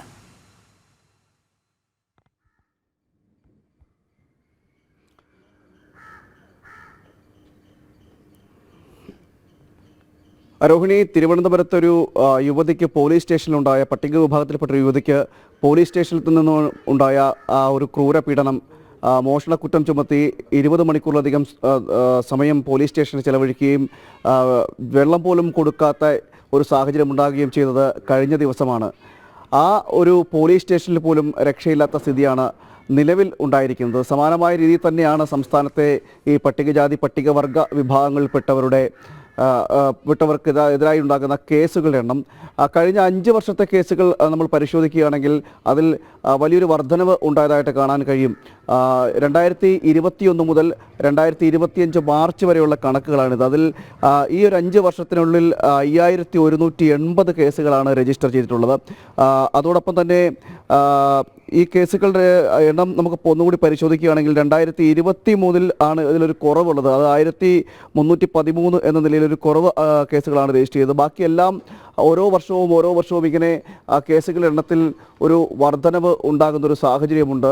പല സമയങ്ങളിലും പോലീസ് സ്റ്റേഷനിൽ അടക്കമെത്തുമ്പോൾ കേസിലൊരു നീതി കിട്ടാതിരിക്കുന്ന ഒരു സാഹചര്യം ഉണ്ടാകും എന്നും വിദഗ്ധർ അഭിപ്രായപ്പെടുകയും ചെയ്യുന്നുണ്ട്. കാരണം ഈ കേസുമായി ബന്ധപ്പെട്ട് പോലീസ് സ്റ്റേഷനിലെത്തുമ്പോൾ അതിൽ കൃത്യമായ തെളിവെടുപ്പുകൾ നടത്തുന്നതിലടക്കമുള്ള കാര്യങ്ങളിൽ വീഴ്ച ഉണ്ടാക്കുന്നു. അതോടൊപ്പം സാക്ഷിമൊഴികൾ അടക്കമുള്ള കാര്യങ്ങൾ ഉണ്ടാകുമ്പോൾ അതിലെല്ലാം വീഴ്ച സംഭവിക്കുന്നതെല്ലാം ഈ വിഭാഗത്തിൽപ്പെട്ടവർക്ക് നീതി കിട്ടാനൊരു തടസ്സമായി നിൽക്കുന്നതായിട്ടും ലഭിക്കുന്ന വിവരങ്ങൾ ലഭിക്കുന്നുണ്ട്. എന്തായാലും ഈ ഒരു 5 വർഷത്തിനിടയിൽ വലിയ രീതിയിൽ അക്രമങ്ങൾക്ക് ഇരയാക്കുന്നവരുടെ എണ്ണം, അതിൽ രജിസ്റ്റർ ചെയ്യുന്ന കേസുകളുടെ കണക്കാണ് നമ്മൾ പറയുന്നത്. അങ്ങനെ രജിസ്റ്റർ ചെയ്യുന്ന കേസുകളുടെ എണ്ണത്തിലൊരു വലിയ വർധനമാണ് ഉണ്ടായിരിക്കുന്നത്. പലതും ഈ കേസുകളിൽ ഏറിയ പങ്കും ജാതി അധിക്ഷേപം മുതലായിട്ടുള്ളവും തുടങ്ങി മർദ്ദനം, അതോടൊപ്പം തന്നെ ഇങ്ങനെ പല രീതിയിലുള്ള കേസുകളാണ് രജിസ്റ്റർ ചെയ്തത്. എന്നാൽ അതിൽ ഒരു നീതി നടപ്പിലാക്കുന്നതിൽ വലിയ രീതിയിൽ കുറവ് വരുന്നു, അല്ലെങ്കിൽ അങ്ങനെ കൃത്യമായ കേസുകളിലെല്ലാം നീതികൾ ലഭിക്കുന്നില്ല എന്ന ഒരു ആക്ഷേപവും ഉയരുന്നുണ്ട്. മറ്റൊന്നെന്ന് പറയുന്നത് ഈ കേസുകളുടെ എണ്ണം മറ്റ് കൂടാനൊരു കാരണമായിട്ട് ചൂണ്ടിക്കാട്ടുന്നത് വ്യക്തിവൈരാഗ്യത്തിൻ്റെ പുറത്ത് കേസ് കൊടുക്കുകയും ഈ അട്രോസിറ്റിയെ അല്ലാതെ തെറ്റായ രീതിയിൽ എടുക്കുന്നത് കൊണ്ടൊക്കെ കേസ് വരുന്നു എന്നൊരു വ്യാഖ്യാനവും ഉയർന്നു കാണുന്നുണ്ട്. കാരണം അങ്ങനെ വ്യക്തിവൈരാഗ്യത്തിൻ്റെ പേരിലെല്ലാം ഇത്തരം പരാതി നൽകുന്നതിലൂടെ കേസുകളുടെ എണ്ണം വർദ്ധിക്കുന്നു എന്നതടക്കമുള്ളൊരു ആക്ഷേപവും ഒരു ഭാഗത്തുണ്ട്.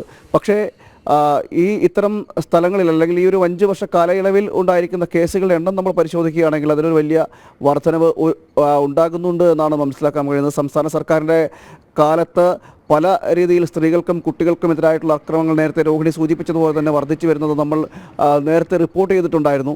സമാനമായ രീതിയിൽ തന്നെയാണ് പട്ടിക വിവാഹങ്ങളുടെ കാര്യത്തിലും പരിശോധിക്കുകയാണെങ്കിൽ ഇത്തരത്തിൽ വലിയ രീതിയിലൊരു വർധനവ് ഉണ്ടാകുന്നുണ്ട്. നമ്മളിത് പോലീസിൻ്റെ ഔദ്യോഗിക വെബ്സൈറ്റ് മുഖാന്തരം എടുത്ത രേഖകളിൽ നിന്നാണ് ഈ കണക്കുകളെല്ലാം വ്യക്തമാക്കുന്നത്. ആ കണക്കുകളാണ് ഇതിന് മുന്നോട്ട് പരിശോധിക്കുകയാണ്. ഈ 5 വർഷത്തിന് മുമ്പ് ഒരു 2025 മുന്നിലോട്ടുള്ള കണക്കുകൾ കൂടി പരിശോധിക്കുകയാണെങ്കിൽ ഇതിനേക്കാൾ കൂടുതലായിരിക്കും. ഒരു അടുത്ത 10 വർഷത്തെ കണക്കുകളൊക്കെ എടുക്കുകയാണെങ്കിൽ ഇതിൽ കൂടുതൽ ചിലപ്പോൾ വർധന ഈ കേസുകൾ രജിസ്റ്റർ ചെയ്ത എണ്ണത്തിൽ വർധനവുണ്ടാവും. നമ്മൾ എടുത്തിരിക്കുന്ന കേസുകളാണ് ഇപ്പോൾ ഈ 5 വർഷത്തെ 2021 മുതൽ തുടങ്ങി 25 വരെയുള്ള 5 വർഷത്തെ കണക്കുകൾ എടുത്തിരിക്കുന്നത്. ആ കണക്കുകളാണ് ഇത്രയധികം കേസുകൾ ഈ പട്ടികജാതി പട്ടികവർഗ വിഭാഗങ്ങൾക്കെതിരായിട്ട് ഉണ്ടാകുന്നു എന്നത് ഒരു കണക്കുകൾ നമ്മൾ ഇപ്പോൾ പുറത്തുവിടുന്നത്. രോഹിണി. ശരി, പ്രശാന്ത് ശങ്കരമംഗലത്താണ് വിവരങ്ങൾ നൽകിയത്. ED ഉദ്യോഗസ്ഥൻ പ്രതിയായ കൈക്കൂലി കേസിൽ അറസ്റ്റിലായ ചാർട്ടേഡ് അക്കൗണ്ടന്റ് രഞ്ജിത്ത് വാര്യരുടെ പാർട്ടി ബന്ധം പുറത്തായതോടെ പ്രതിരോധത്തിലായി കോൺഗ്രസ്. കൊച്ചി കോർപ്പറേഷൻ ഉപതെരഞ്ഞെടുപ്പിൽ മറ്റ് വനിതാ നേതാക്കളെ മാറ്റി നിർത്തി രഞ്ജിത്തിന്റെ ഭാര്യയ്ക്ക് സീറ്റ് നൽകിയത് ജില്ലയിലെ പ്രമുഖ കോൺഗ്രസ് നേതാക്കൾ ഇടപെട്ടാണ്. അറസ്റ്റിനു പിന്നാലെ പാർട്ടിക്കുള്ളിലും ചർച്ചയാവുകയാണ് രഞ്ജിത്തിന്റെ കോൺഗ്രസ് ബന്ധം. രേഷ്മ ബാബു ചേരുന്നു. രേഷ്മ, കൂടുതൽ വിവരങ്ങൾ.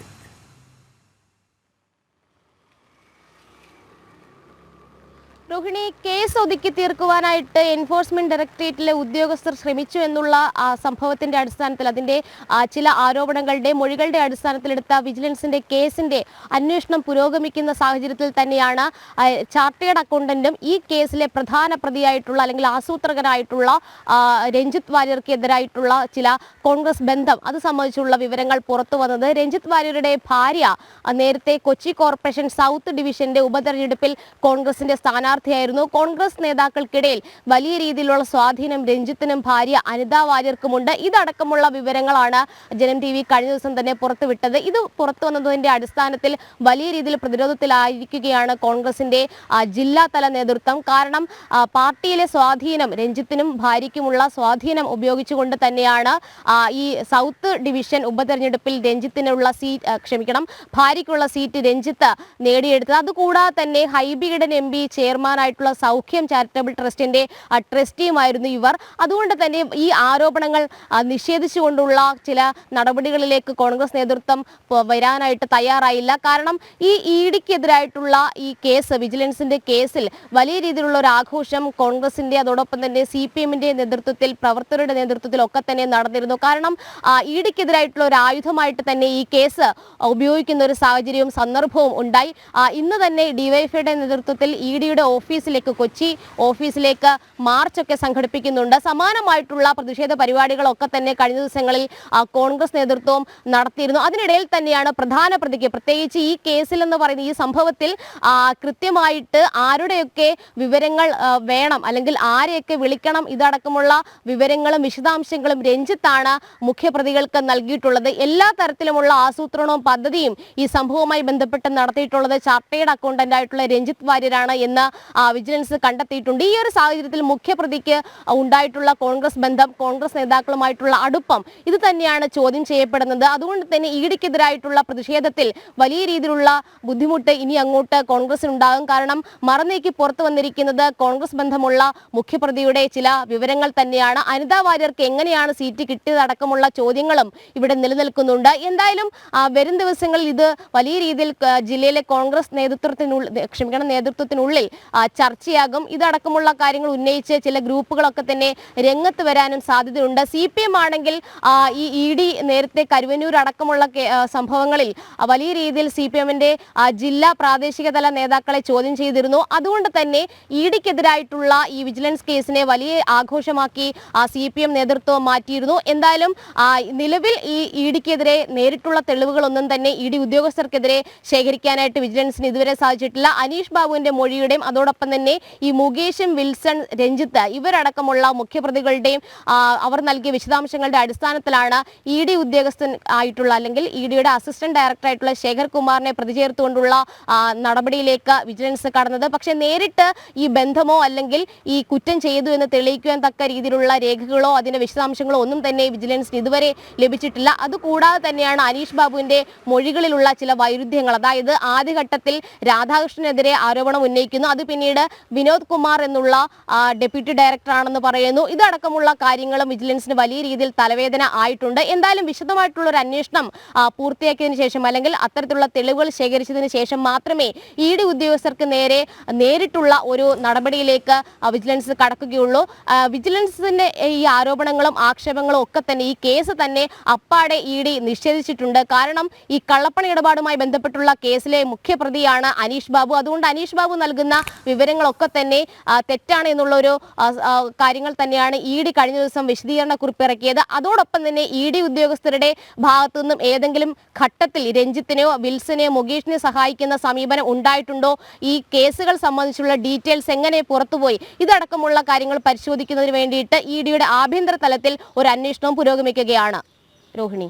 ശരി, രേഷ്മ ബാബുവാണ് വിവരങ്ങൾ നൽകിയത്. മറ്റൊരു വാർത്തയിലേക്ക്. കൊല്ലം ചിതറയിൽ യുവാവിനെ കുത്തിക്കൊന്നു. 29-കാരൻ സുജിനാണ് കൊല്ലപ്പെട്ടത്. സുജിനൊപ്പം ഉണ്ടായിരുന്ന സുഹൃത്ത് അനന്തുവിനും കുത്തേറ്റു. ഇന്നലെ രാത്രി 11 മണിയോടെയാണ് ഒരു സംഘം ഇരുവരെയും ആക്രമിച്ചത്. സംഭവത്തിൽ 5 പേരെ പോലീസ് കസ്റ്റഡിയിലെടുത്തു. മനോജ് ചേരുന്നു. മനോജ്, ഈ ആക്രമണത്തിന് എന്താണ് കാരണമെന്നാണ് മനസ്സിലാക്കാൻ കഴിയുന്നത്? പോലീസ് നൽകുന്ന ഒരു വിശദീകരണം എങ്ങനെയാണ് ഈ കൊലപാതകത്തിൽ? വ്യക്തിവൈരാഗ്യമാണ് ഇതിന് കാരണമെന്നാണ് പോലീസ് നൽകുന്ന വിവരം. മറ്റുള്ളതൊക്കെ അന്വേഷിച്ച് വരികയാണ്. തുമ്പമണിത്തോടി കാരണത്തിന് സമീപമാണ് ഈ ഇന്നലെ സംഭവം ഉണ്ടായത്. സുജിനൊപ്പം ഉണ്ടായിരുന്ന അനന്തുവിനും കുത്തേൽക്കുകയായിരുന്നു. ഇയാളുടെ പരിക്ക് ഗുരുതരമല്ല. രണ്ടുപേരെയും ആദ്യം കടക്കൽ താലൂക്ക് ആശുപത്രിയിലും പിന്നീട് തിരുവനന്തപുരം മെഡിക്കൽ കോളേജിലും പ്രവേശിപ്പിച്ചു. വയറിനാണ് സുജിന് കുത്തേറ്റത്. അതുകൊണ്ട് തന്നെ രക്ഷിക്കാൻ കഴിയില്ല എന്നുള്ളതാണ് നാട്ടുകാർക്കെയും അറിയിച്ചിട്ടുള്ളത്.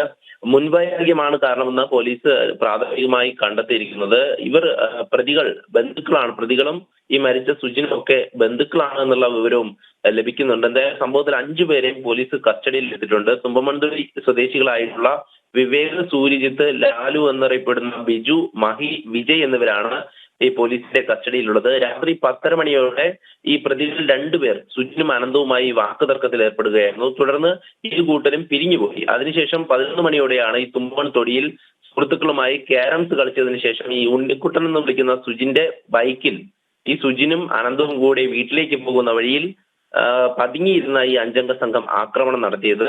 ഈ ബൈക്ക് തടഞ്ഞു നിർത്തി സുജിന്റെ വയറ്റിൽ കുത്തുകയായിരുന്നു. തടയാൻ ശ്രമിക്കവെയാണ് അനന്തുവിന് മുതുകിൽ കുത്തിയത്. ഈ സൂര്യജിത്താണ് കുത്തിയതെന്ന് വിവരം ലഭിക്കുന്നുണ്ട്. ഈ പ്രതികളെല്ലാം തന്നെ ബന്ധുക്കളാണെന്നും വിവരം ലഭിക്കുന്നുണ്ട്. രോഹിണി. ശരി, മനോജാണ് വിവരങ്ങൾ നൽകിയത്.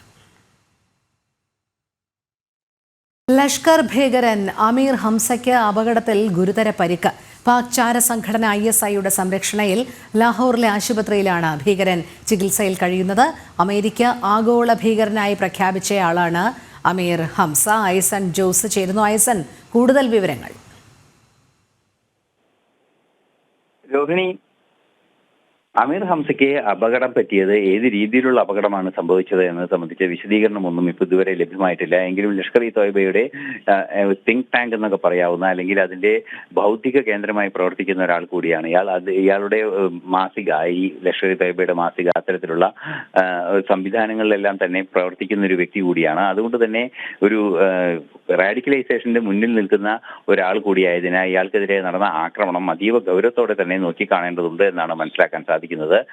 നിലവിലെ സാഹചര്യത്തിൽ ലഭ്യമാകുന്ന സൂചനകൾ അനുസരിച്ച് നേരത്തെ, അതായത് ഏതാണ്ട് 2 ദിവസം മുമ്പ് മറ്റൊരു ഭീകരൻ കൊല്ലപ്പെടുകയും ചെയ്തിരുന്നു. ഈ കൊലപാതകം ഉൾപ്പെടെ നടന്ന ഒരു പശ്ചാത്തലത്തിൽ ഇയാൾക്കെതിരെ നടന്ന ആക്രമണത്തെ ഗൗരവത്തോടെ കാണണമെന്ന ഒരു നിരീക്ഷണമാണ് പൊതുവെ ഉണ്ടായിരിക്കുന്നത്. എങ്കിലും ഇത്തരത്തിലൊരു എതിർപ്പ് പാകിസ്ഥാനിൽ തന്നെ കൃത്യമായ ഒരു എതിർപ്പ് ഈ ഭീകര സ്വഭാവമുള്ള സംഘടനകൾക്കെതിരെ ഉയർന്നു വരുന്നു എന്ന ഒരു യാഥാർത്ഥ്യം കൂടി നിലനിൽക്കുന്നുണ്ട്. ഇത് സംബന്ധിച്ച് പല ദുരൂഹതകളും നിലനിൽക്കുന്നുണ്ട് എന്നും അറിയാൻ സാധിക്കുന്നുണ്ട്. നിലവിലെ സാഹചര്യത്തിൽ ആശുപത്രിയിൽ കനത്ത സുരക്ഷയിലാണ് ഇയാളുടെ ചികിത്സയും മറ്റു കാര്യങ്ങളും എല്ലാം തന്നെ പുരോഗമിക്കുന്നത്.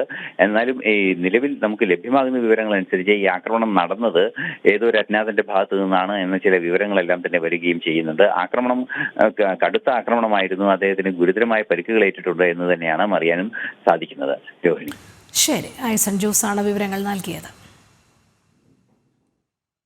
കേന്ദ്ര സർക്കാർ പങ്കാളിത്തത്തോടെ നിർമ്മിച്ച കോട്ടയം സയൻസ് സിറ്റിയിലെ സയൻസ് സെന്റർ ഉദ്ഘാടനത്തിനൊരുങ്ങി. പക്ഷേ പതിവ് പോലെ ക്രെഡിറ്റ് അടിച്ചെടുക്കാനുള്ള യുദ്ധവും തകൃതിയാണ്.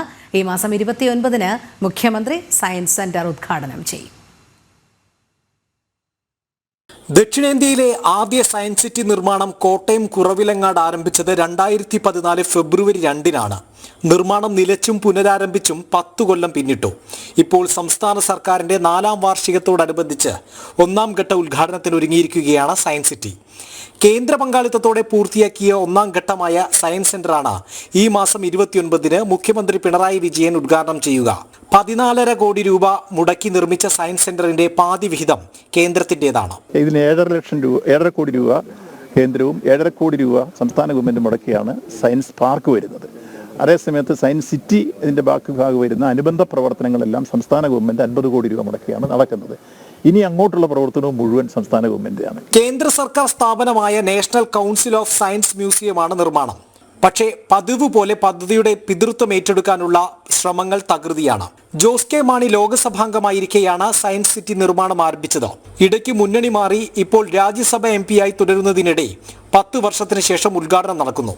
പദ്ധതി തന്റേതാണെന്ന് ജോസ് കെ മാണി. കേരള കോൺഗ്രസ് ജോസഫ് വിഭാഗം എക്സിക്യൂട്ടീവ് ചെയർമാൻ കൂടിയായ മോൻസ് ജോസഫിന്റെ കടുത്തുരുത്തി മണ്ഡലത്തിലാണ് സയൻസ് സിറ്റി എന്നതിനാൽ അവകാശവാദവുമായി മോൻസ് ജോസഫ് രംഗത്തുണ്ട്. ഇതിനിടയിൽ നിലവിലെ MP ഫ്രാൻസിസ് ജോർജും വിട്ടുകൊടുക്കുന്നില്ല. യഥാർത്ഥത്തിൽ 50% കേന്ദ്ര വിഹിതം ഉപയോഗിച്ച് BJP സർക്കാരിന്റെ കാലത്ത് നിർമ്മാണം തുടങ്ങി പൂർത്തീകരിച്ചതാണ് പദ്ധതി ഇത്രയും വൈകിപ്പിച്ചതിന്റെ ക്രെഡിറ്റ് ആരേറ്റെടുക്കുമെന്ന് BJP ചോദിക്കുന്നു. എന്നിട്ട് 2 വർഷം കഴിഞ്ഞു. കാരണം ബാക്കി അതിനോട് അനുബന്ധിച്ചുള്ള മറ്റ് പണികൾ പൂർത്തീകരിക്കാൻ വേണ്ടിയിട്ടൊക്കെ വന്ന കാലതാമസത്തിന്റെ പേരിലാണ് വീണ്ടും നീണ്ടുപോയിക്കൊണ്ടിരിക്കുന്നത്. ഇപ്പോഴും അത് പണികളൊന്നും തന്നെ പൂർത്തീകരിക്കാനോ അല്ലെങ്കിൽ ഭംഗിയാക്കി തീർക്കാൻ വേണ്ടിയിട്ട് സാധിച്ചിട്ടില്ല. പാതി വഴിയിൽ എത്തിച്ചുകൊണ്ട് ഇപ്പോൾ പറഞ്ഞതുപോലെ തെരഞ്ഞെടുപ്പുകൾ, പഞ്ചായത്ത് തെരഞ്ഞെടുപ്പ് വരാൻ പോകുന്നു, അടുത്ത വർഷം നിയമസഭാ ഇലക്ഷൻ വരാൻ പോകുന്നു. അപ്പോൾ അതിന് മുന്നോടിയായിട്ട് സർക്കാരിന്റെ നേട്ടമായി കാണിക്കാൻ വേണ്ടിയിട്ടുള്ള നടപടികളാണ് നടന്നുകൊണ്ടിരിക്കുന്നത്. 47,147 ചതുരശ്ര അടി വിസ്തീർണത്തിൽ നിർമ്മിച്ചിരിക്കുന്ന സയൻസ് സെന്ററിൽ fun science, marine life and science, emerging technology എന്നീ ശാസ്ത്ര ഗാലറികളും 3D theatre, temporary exhibition area, activity centre, seminar hall, conference hall, വർക്ക്ഷോപ്പുകൾ എന്നിവ സജ്ജമാക്കിയിട്ടുണ്ട്. കൂടാതെ സയൻസ് സെന്ററിന് ചുറ്റുമായി സയൻസ് പാർക്കും ദിനോസർ എൻക്ലേവും സ്ഥാപിച്ചിട്ടുണ്ട്. വാന നിരീക്ഷണ സംവിധാനത്തിനായി ടെലസ്കോപ്പും ഒരുക്കിയിട്ടുണ്ട്. ജനം, കോട്ടയം. വ്യത്യസ്തങ്ങളായ പ്രദർശനങ്ങളാണ് എൻ്റെ കേരളം വിപണന മേളയിലെ പ്രധാന ആകർഷണം. പരമ്പരാഗത തൊഴിലുകളെ പുതുതലമുറയ്ക്ക് പരിചയപ്പെടുത്തുന്നതിന് പ്രത്യേക പ്രാധാന്യത്തോടെ തയ്യാറാക്കിയ നിരവധി പ്രദർശനങ്ങളും മേളയിലുണ്ട്. സംസ്ഥാന കയർ വികസന വകുപ്പിന്റെ കയർ നിർമ്മാണത്തിന്റെ തത്സമയ പ്രദർശനവും മേളയിൽ ശ്രദ്ധ പിടിച്ചുപറ്റുകയാണ്.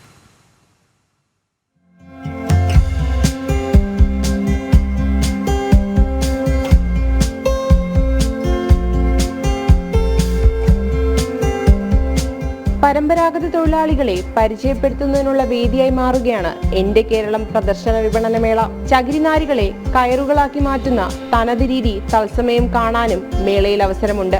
താല്പര്യമുണ്ടെങ്കിൽ പഠിക്കുകയും ചെയ്യാം. വന്നിട്ടുള്ളവർക്കൊക്കെ ചെയ്യണമെന്ന് പറഞ്ഞിട്ടുണ്ട്. ഞാൻ കൂടെ സപ്പോർട്ട് നിന്ന് അവർക്ക് പറഞ്ഞു കൊടുത്ത് അവർ ചെയ്തിട്ടുമുണ്ട് 2-3 വർഷം. ഇത് എളുപ്പമല്ല, ഇത്തിരി ബുദ്ധിമുട്ടാണ്. ആദ്യമൊക്കെ ഇത്തിരി ബുദ്ധിമുട്ട്, പിന്നെ നമുക്കത് എളുപ്പമായിട്ട് വരും. കൗതുകത്തോടെ നോക്കി നിൽക്കുന്നവരെ ചേർത്ത് നിർത്തി കയറുകളുടെ ഇഴയെടുപ്പം പറഞ്ഞു കൊടുക്കാനും ഇവർക്ക് യാതൊരു മടിയുമില്ല.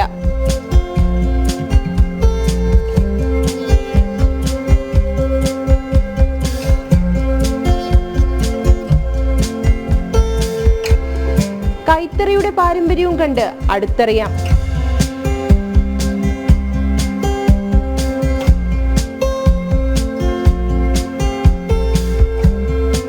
ഇത് ഉപയോഗിക്കുന്നത് ഒറിജിനൽ വസ്ത്രങ്ങൾ ഉപയോഗിക്കുന്നതും പിന്നെ പുതുതലമുറയ്ക്ക് ഇതിനെ പറ്റിയുള്ള അറിവ് പകർന്നു കൊടുക്കുന്നതും ഒക്കെയാണ് ഇതുകൊണ്ട് ഉദ്ദേശിക്കുന്നത്. പഠിക്കാൻ വരുന്നവർക്ക് താല്പര്യം ഉണ്ടെന്നുണ്ടെങ്കിൽ പെട്ടെന്ന് പഠിക്കാം, ഇല്ലെങ്കിൽ കുറച്ച് നാൾ നീണ്ടുപോകും. ഇപ്പോഴത്തെ പുതിയ തലമുറയിലുള്ള കുട്ടികളൊന്നും പഠിക്കുന്നില്ല, അത്രയും കഷ്ടപ്പാടുണ്ട് ഇതിന്, നല്ല ബുദ്ധിമുട്ടുണ്ട്. ഒരു ഇത് മുണ്ടുണ്ടാക്കുന്നതിന് വേണ്ടി നല്ല പാടുണ്ട്. പിന്നെ താല്പര്യമുള്ള കുട്ടികൾക്ക് പഠിക്കാം. മാറ്റത്തിന്റെ വക്കിലാണ് നമ്മുടെ പരമ്പരാഗത തൊഴിലിടങ്ങൾ.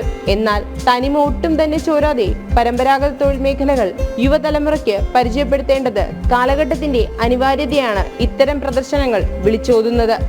ജനം, തിരുവനന്തപുരം. പാക് ചാരപ്രവർത്തനത്തിന് അറസ്റ്റിലായ ബ്ലോഗർ ജ്യോതി മൽഹോത്രയുടെ ചൈന ബംഗ്ലാദേശ് സന്ദർശനവും നിരീക്ഷണത്തിൽ. ജ്യോതി ഇരു രാജ്യങ്ങളും സന്ദർശിച്ചതായി കേന്ദ്ര ഏജൻസികൾ സ്ഥിരീകരിച്ചു. ജ്യോതിയുടെ അറസ്റ്റിനു പിന്നാലെ വിവിധ യൂട്യൂബ് ചാനലുകൾ നിരീക്ഷണത്തിലാണെന്ന് ഹരിയാന ചീഫ് സെക്രട്ടറി അറിയിച്ചു.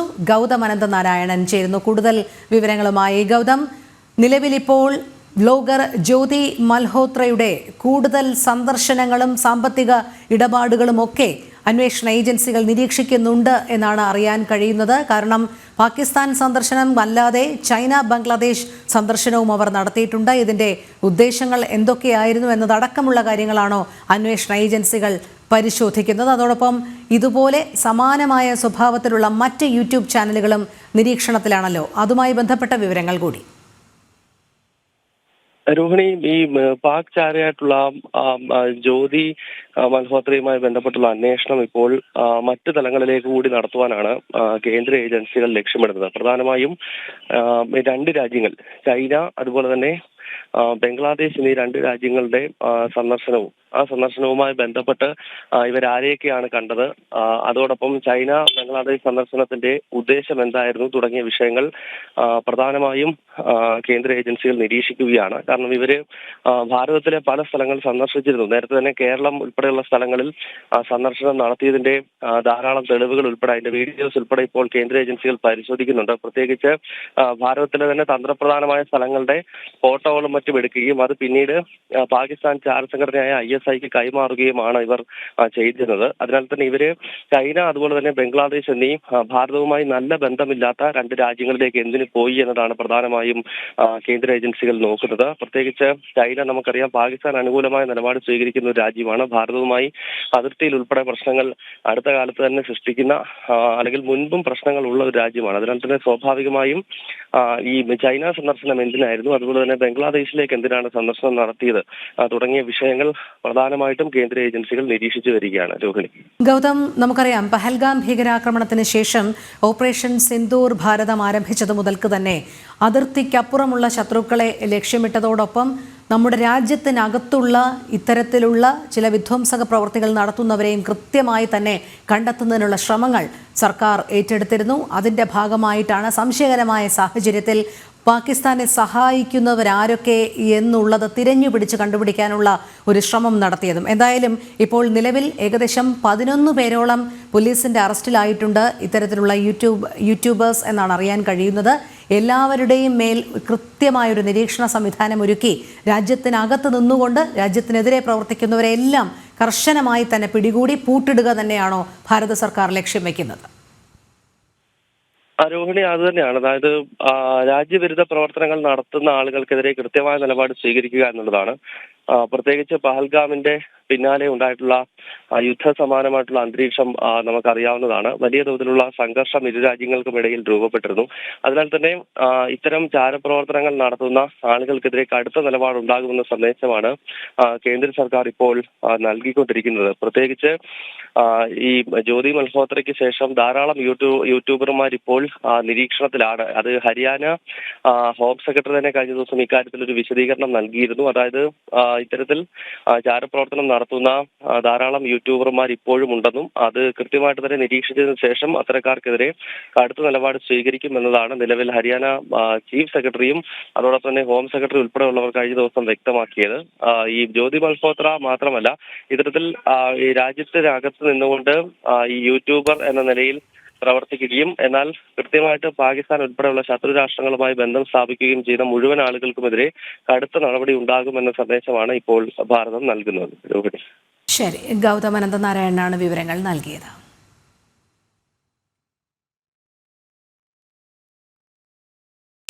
എറണാകുളത്ത് 3 വയസ്സുകാരിയെ പുഴയിലെറിഞ്ഞു കൊന്ന കേസിൽ അമ്മ സന്ധ്യയെ കസ്റ്റഡിയിൽ വാങ്ങാനൊരുങ്ങി പോലീസ്. അമ്മ സന്ധ്യ കൊലപാതകം നടത്തിയത് കൃത്യമായ ആസൂത്രണത്തോടെ എന്ന സംശയം.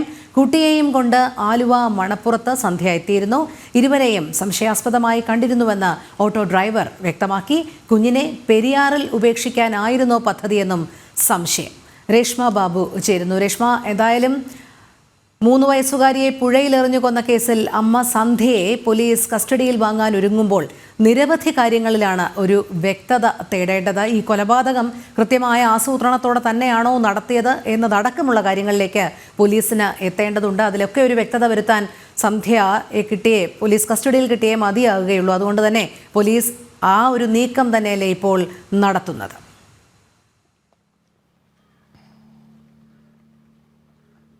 അതെ രോഹിണി, അതായത് കൃത്യമായിട്ടുള്ള ആസൂത്രണത്തോടെയാണ് സന്ധ്യ ഈ കുഞ്ഞിനെ കൊന്നത് എന്നുള്ള ഒരു അനുമാനത്തിൽ തന്നെയാണ് പോലീസ് നീങ്ങുന്നത്. ഇതുമായി ബന്ധപ്പെട്ട് ചില മൊഴികൾ അവർ എടുക്കുകയും ചെയ്തിട്ടുണ്ട്.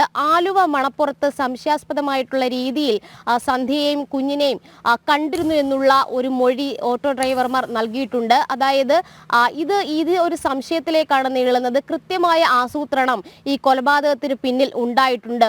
കൃത്യമായിട്ടുള്ള പദ്ധതി പ്രകാരമാണ് കുഞ്ഞിനെ ഈ പുഴയിലെറിഞ്ഞ് സന്ധ്യ കൊന്നത്. ഇത് സാധൂകരിക്കുന്ന മൊഴി തന്നെയാണ് ഓട്ടോ ഡ്രൈവർമാർ പറഞ്ഞിരിക്കുന്നത്. സംശയാസ്പദമായിട്ടുള്ള രീതിയിലാണ് ഒരു സ്ത്രീയെയും ഈ കുട്ടിയും കണ്ടിട്ടുള്ളത്. ഇത് കേന്ദ്രീകരിച്ചുള്ള ഒരു അന്വേഷണത്തിലേക്കാണ് പോലീസ് നിലവിൽ നീങ്ങുന്നത്. അതായത് ആസൂത്രണം സംബന്ധിച്ച് അല്ലെങ്കിൽ ഈ ഒരു കൊലപാതകത്തിന്റെ പദ്ധതി അത് ഏത് വിധത്തിലാണ് സന്ധ്യ രൂപീകരിച്ചത്, അതുകൂടാതെ തന്നെ ഈ നാളുകളായിട്ടുള്ള ഒരു ആസൂത്രണമാണോ ഇതുമായി ബന്ധപ്പെട്ട് നടന്നിട്ടുള്ളത്, ഇതുകൂടി വ്യക്തത വരുത്തേണ്ടതുണ്ട്. എങ്കിൽ മാത്രമേ ഈ കൊലപാതക കാരണം അതിന്റെ പശ്ചാത്തലം ഒക്കെ തന്നെ പോലീസിന് കണ്ടുപിടിക്കാൻ സാധിക്കുകയുള്ളൂ. അതുകൊണ്ട് കൂടുതൽ ചോദ്യം ചെയ്യലുകൾക്കും തെളിവ് ശേഖരണത്തിന്റെ ഭാഗമായിട്ട് സന്ധ്യയെ കസ്റ്റഡിയിൽ വേണമെന്നുള്ള ഒരു ആവശ്യം മുൻനിർത്തിക്കൊണ്ട് പോലീസ് കോടതിയിൽ അപേക്ഷ നൽകും. അതിനു മുൻപ് തന്നെ ഏത് സാഹചര്യത്തിലാണ് സന്ധ്യയെ കസ്റ്റഡിയിൽ വേണ്ടത്, ഇനിയും ചോദ്യം ചെയ്യലുകൾ അനിവാര്യമാണ് എന്ന് തെളിയിക്കുവാൻ അല്ലെങ്കിൽ അത്തരമൊരു വാദമുയർത്തുവാൻ വേണ്ടിയിട്ട് ഈ ഓട്ടോ ഡ്രൈവർമാരടക്കം ഉന്നയിച്ച സംശയം അത് കോടതിയിൽ വാദം എന്നുള്ള രീതിയിൽ പ്രോസിക്യൂഷൻ ഉന്നയിക്കുക തന്നെ ചെയ്യും. എന്തായാലും ഈ ആസൂത്രണത്തിന് പിന്നിൽ മറ്റാരുടെയെങ്കിലും സഹായം ഉണ്ടായിട്ടുണ്ടോ എന്ന് കണ്ടെത്തി കഴിഞ്ഞാൽ സ്വാഭാവികമായിട്ടും ഗൂഢാലോചനയുടെ ഭാഗമായിട്ട് പലരെയും അറസ്റ്റ് ചെയ്യേണ്ടി വരും. അതുകൊണ്ട് തന്നെ ഈ ആസൂത്രണത്തിലും ഒപ്പം തന്നെ ഈ കൊലപാതക വിവരം മറച്ചുവെക്കുന്ന കാര്യത്തിലും സന്ധ്യയ്ക്ക് ആരുടെയെങ്കിലും സഹായം കിട്ടിയിട്ടുണ്ടോ എന്നുള്ള സമാന്തരമായിട്ടുള്ള അന്വേഷണവും പരിശോധനയും പോലീസ് നടത്തുന്നുണ്ട്. ബന്ധുക്കളുടെ അടക്കം ഉറ്റ ബന്ധുക്കളുടെ അടക്കം മൊഴി രേഖപ്പെടുത്തിക്കൊണ്ടുള്ള ഒരു അന്വേഷണത്തിലേക്കാണ് അന്വേഷണ സംഘം നീങ്ങുന്നത്. കാരണം നേരത്തെ സന്ധ്യക്കെതിരെയും സന്ധ്യയുടെ വീട്ടുകാർക്കെതിരെയും സുഭാഷിന്റെ വീട്ടുകാരും ഗുരുതരമായിട്ടുള്ള ആക്ഷേപങ്ങൾ ഉന്നയിച്ചിരുന്നു. ഈ കൊലപാതകത്തിന് പിന്നിൽ അല്ലെങ്കിൽ സന്ധ്യയ്ക്ക് സഹായം ചെയ്തു കൊടുത്തിട്ടുള്ളത് സന്ധ്യയുടെ വീട്ടുകാർ തന്നെയാണെന്നുള്ള ഒരു ആക്ഷേപമാണ് സുഭാഷിന്റെ വീട്ടുകാർ ഉന്നയിച്ചിട്ടുള്ളത്. നേരത്തെ ഇവർ പരസ്പരം പറഞ്ഞിരുന്ന ഒരു കാര്യം, കുടുംബ പ്രശ്നങ്ങൾ പല തവണ ഉണ്ടായിട്ടുണ്ട്, പലതവണ സന്ധ്യ പിണങ്ങിപ്പോകുന്ന ഒരു സാഹചര്യം ഉണ്ടായിട്ടുണ്ട്. സന്ധ്യയുടെ ബന്ധുക്കൾ പറയുന്നത് ഈ സുഭാഷിന്റെ വീട്ടിൽ വലിയ രീതിയിലുള്ള ഗാർഹിക പീഡനം സന്ധ്യ നേരിട്ടിരുന്നു, ഇതും കൂടി പരിഗണിക്കണം, അതും കൂടി പരിശോധിക്കണം എന്നുള്ള ഒരു ആവശ്യം സന്ധ്യയുടെ ബന്ധുവായിട്ടുള്ള വ്യക്തി അന്ന് ഈ സംഭവം നടക്കുന്ന സമയത്ത് മാധ്യമങ്ങളോടക്കം ഉന്നയിച്ചതാണ്. എന്തായാലും 2 തലങ്ങളിലുമുള്ള അന്വേഷണം പോലീസ് നടത്തിയേ മതിയാകൂ. കുടുംബ പ്രശ്നമാണോ, കേവലം ഒരു കുടുംബ പ്രശ്നത്തിന്റെ അടിസ്ഥാനത്തിൽ ഈ കുഞ്ഞിനെ കൊല്ലാനായിട്ടുള്ള ഒരു കൃത്യമായിട്ടുള്ള ഒരു ആസൂത്രണം എങ്ങനെയാണ് അമ്മയായിട്ടുള്ള സന്ധ്യ നടത്തിയത്? ഈ പ്രത്യേകിച്ച് മാനസിക നില ചില വൈകല്യങ്ങളുള്ള വ്യക്തിയാണ് സന്ധ്യ എന്നുള്ളൊരു കാര്യമാണ് സന്ധ്യയുടെ വീട്ടുകാർ പറഞ്ഞിട്ടുള്ളത്. മാനസിക വൈകല്യമുള്ള ഒരു വ്യക്തി എങ്ങനെയാണ് ഒരു പദ്ധതി, അതും കൊലപാതകവുമായി ബന്ധപ്പെട്ടുള്ള ഒരു പദ്ധതി ആസൂത്രണം ചെയ്യുന്നത്, ആ ആസൂത്രണം കൃത്യമായിട്ട് നടപ്പിലാക്കുന്നത്? കാരണം സമയം, അതോടൊപ്പം തന്നെ ഏത് വിധത്തിൽ പോകണം, അവിടേക്ക് എങ്ങനെ എത്തണം, ഇതടക്കമുള്ള കാര്യങ്ങൾ കൃത്യമായിട്ട് നടപ്പാക്കണമെങ്കിൽ ഒരു മാനസിക നിലയിൽ അല്ലെങ്കിൽ അതിൽ വ്യതിയാനമുള്ള മാനസിക വൈകല്യമുള്ള ഒരു വ്യക്തിക്ക് എങ്ങനെ സാധിക്കും? എന്തായാലും ഈ മാനസിക വൈകല്യം സംബന്ധിച്ചുള്ള തെളിവുകൾ ശേഖരിച്ചുകൊണ്ടായിരിക്കും പോലീസിന് മുന്നോട്ട് പോകാൻ സാധിക്കുകയുള്ളൂ. വേണമെങ്കിൽ മാനസിക നില പരിശോധിക്കാൻ വേണ്ടിയിട്ട് വിദഗ്ധരുടെ അടക്കം ഒരു സഹായം പോലീസ് തേടുക തന്നെ ചെയ്യും. എന്തായാലും നിലവിൽ പോലീസിന്റെ അന്വേഷണം നീങ്ങുന്നത് ആരുടെയെങ്കിലും സഹായം സന്ധ്യയ്ക്ക് ലഭിച്ചിട്ടുണ്ടോ, ആസൂത്രണം ഏത് വിധത്തിലായിരുന്നു, കൃത്യമായിട്ടുള്ള പദ്ധതി പ്രകാരമായിട്ടാണോ ഈ കുഞ്ഞിനെ കൊന്നത്, ഇതടക്കമുള്ള കാര്യങ്ങളിലേക്കാണ് പോലീസിന്റെ അന്വേഷണം നീങ്ങുന്നത്. രോഹിണി. ശരി. CPI പ്രാദേശിക നേതാവിന്റെ ശുപാർശയിൽ വില്ലേജ് ഓഫീസർമാർക്ക് സ്ഥലം മാറ്റം നൽകിയ എറണാകുളം ഡെപ്യൂട്ടി കളക്ടറെ സംരക്ഷിച്ച് അധികൃതർ. ചട്ടലംഘനത്തിനെതിരെ പരാതി നൽകിയിട്ടും യാതൊരു നടപടിയും സ്വീകരിക്കുന്നില്ലെന്ന ആക്ഷേപം ശക്തമാണ്. രാഷ്ട്രീയ സമ്മർദ്ദത്തിന്റെ ഫലമായി ഡെപ്യൂട്ടി കളക്ടറെ സംരക്ഷിക്കുന്ന നടപടിയിൽ വ്യാപക പ്രതിഷേധമാണ് ഉയരുന്നത്. രേഷ്മ ബാബു ചേരുന്നു. രേഷ്മ, വിവരങ്ങൾ.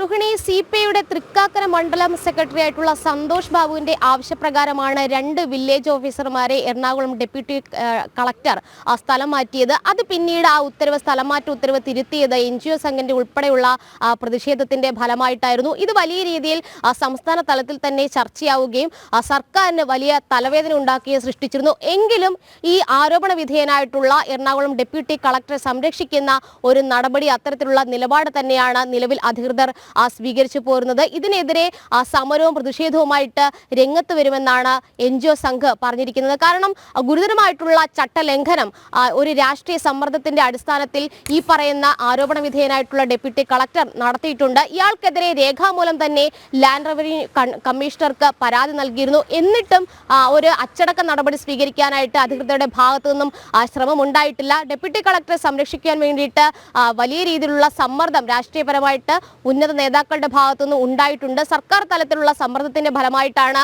ഇയാളെ സംരക്ഷിക്കുന്നത് എന്നുള്ളതാണ് ഉയരുന്ന ആക്ഷേപം. എന്തായാലും വരും ദിവസങ്ങളിൽ ഇതുമായി ബന്ധപ്പെട്ട് കൂടുതൽ സമരങ്ങളിലേക്ക് കടക്കാനായിട്ടാണ് NGO സംഘത്തിന്റെ തീരുമാനം. എന്തായാലും ഡെപ്യൂട്ടി കളക്ടറെ സംരക്ഷിച്ചുകൊണ്ടുള്ള ഒരു നടപടിയിലേക്ക് കടക്കുന്ന സാഹചര്യത്തിൽ വലിയ രീതിയിൽ വീണ്ടും ചർച്ചയാകുന്നുണ്ട് ഈ പ്രശ്നം. കാരണം ഒരു രാഷ്ട്രീയ നേതാവിന്റെ ശുപാർശ പ്രകാരം 2 സർക്കാർ ഉദ്യോഗസ്ഥരെ സ്ഥലം മാറ്റുന്നു. അത് പിന്നീട് വിവാദമായതിന്റെ അടിസ്ഥാനത്തിൽ ആ സ്ഥലം മാറ്റ ഉത്തരവ് അത് തിരുത്തുന്ന ഒരു സാഹചര്യം. ഈ ചട്ടലംഘനം നടത്തിയ ഉദ്യോഗസ്ഥരെ സംരക്ഷിക്കുന്ന നടപടിയിൽ വലിയ രീതിയിൽ പൊതുജനങ്ങൾക്കിടയിലും ആക്ഷേപങ്ങൾ ഉയരുന്നുണ്ട്.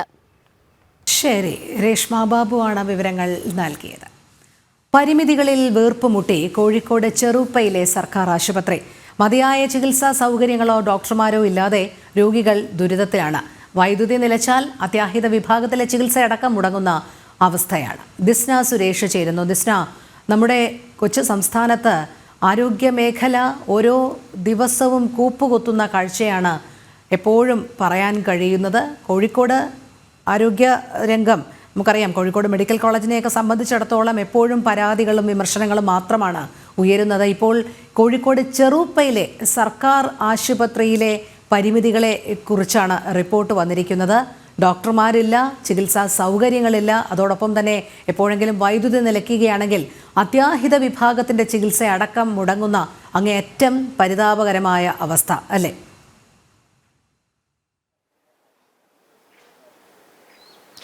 തീർച്ചയായും രോഹിണി സൂചിപ്പിച്ചതുപോലെ തന്നെ ആരോഗ്യ കേരളം നമ്പർ 1 എന്ന ആരോഗ്യമന്ത്രി തന്നെ വാദിക്കുന്ന സമയത്താണ് ഈ പ്രത്യേകിച്ച് ഈ കോഴിക്കോട് ജില്ലയെ സംബന്ധിച്ചിടത്തോളം ഈ ചെറുപ്പ ആശുപത്രിയുടെ ഒരു അവസ്ഥ എന്ന് പറയുന്നത് എടുത്തു പറയേണ്ടതാണ്. അതായത് പുതിയ ബിൽഡിംഗ് ഉൾപ്പെടെ, അതായത് പുതിയ ബിൽഡിങ്ങുകളൊക്കെ തന്നെയും സംവിധാനങ്ങൾ ആക്കിയിട്ടുണ്ടെങ്കിൽ കൂടിയും അതൊക്കെ തന്നെയും കാടുമൂടി കിടക്കുന്ന ഒരു അവസ്ഥയാണ്. അതോടൊപ്പം തന്നെ ഡോക്ടർമാർ താമസിക്കുന്ന ക്വാർട്ടേഴ്സ് എന്ന് പറയുന്നത് നമ്മൾ ആ ദൃശ്യങ്ങളിൽ നിന്ന് തന്നെ വളരെ വ്യക്തമാണ്.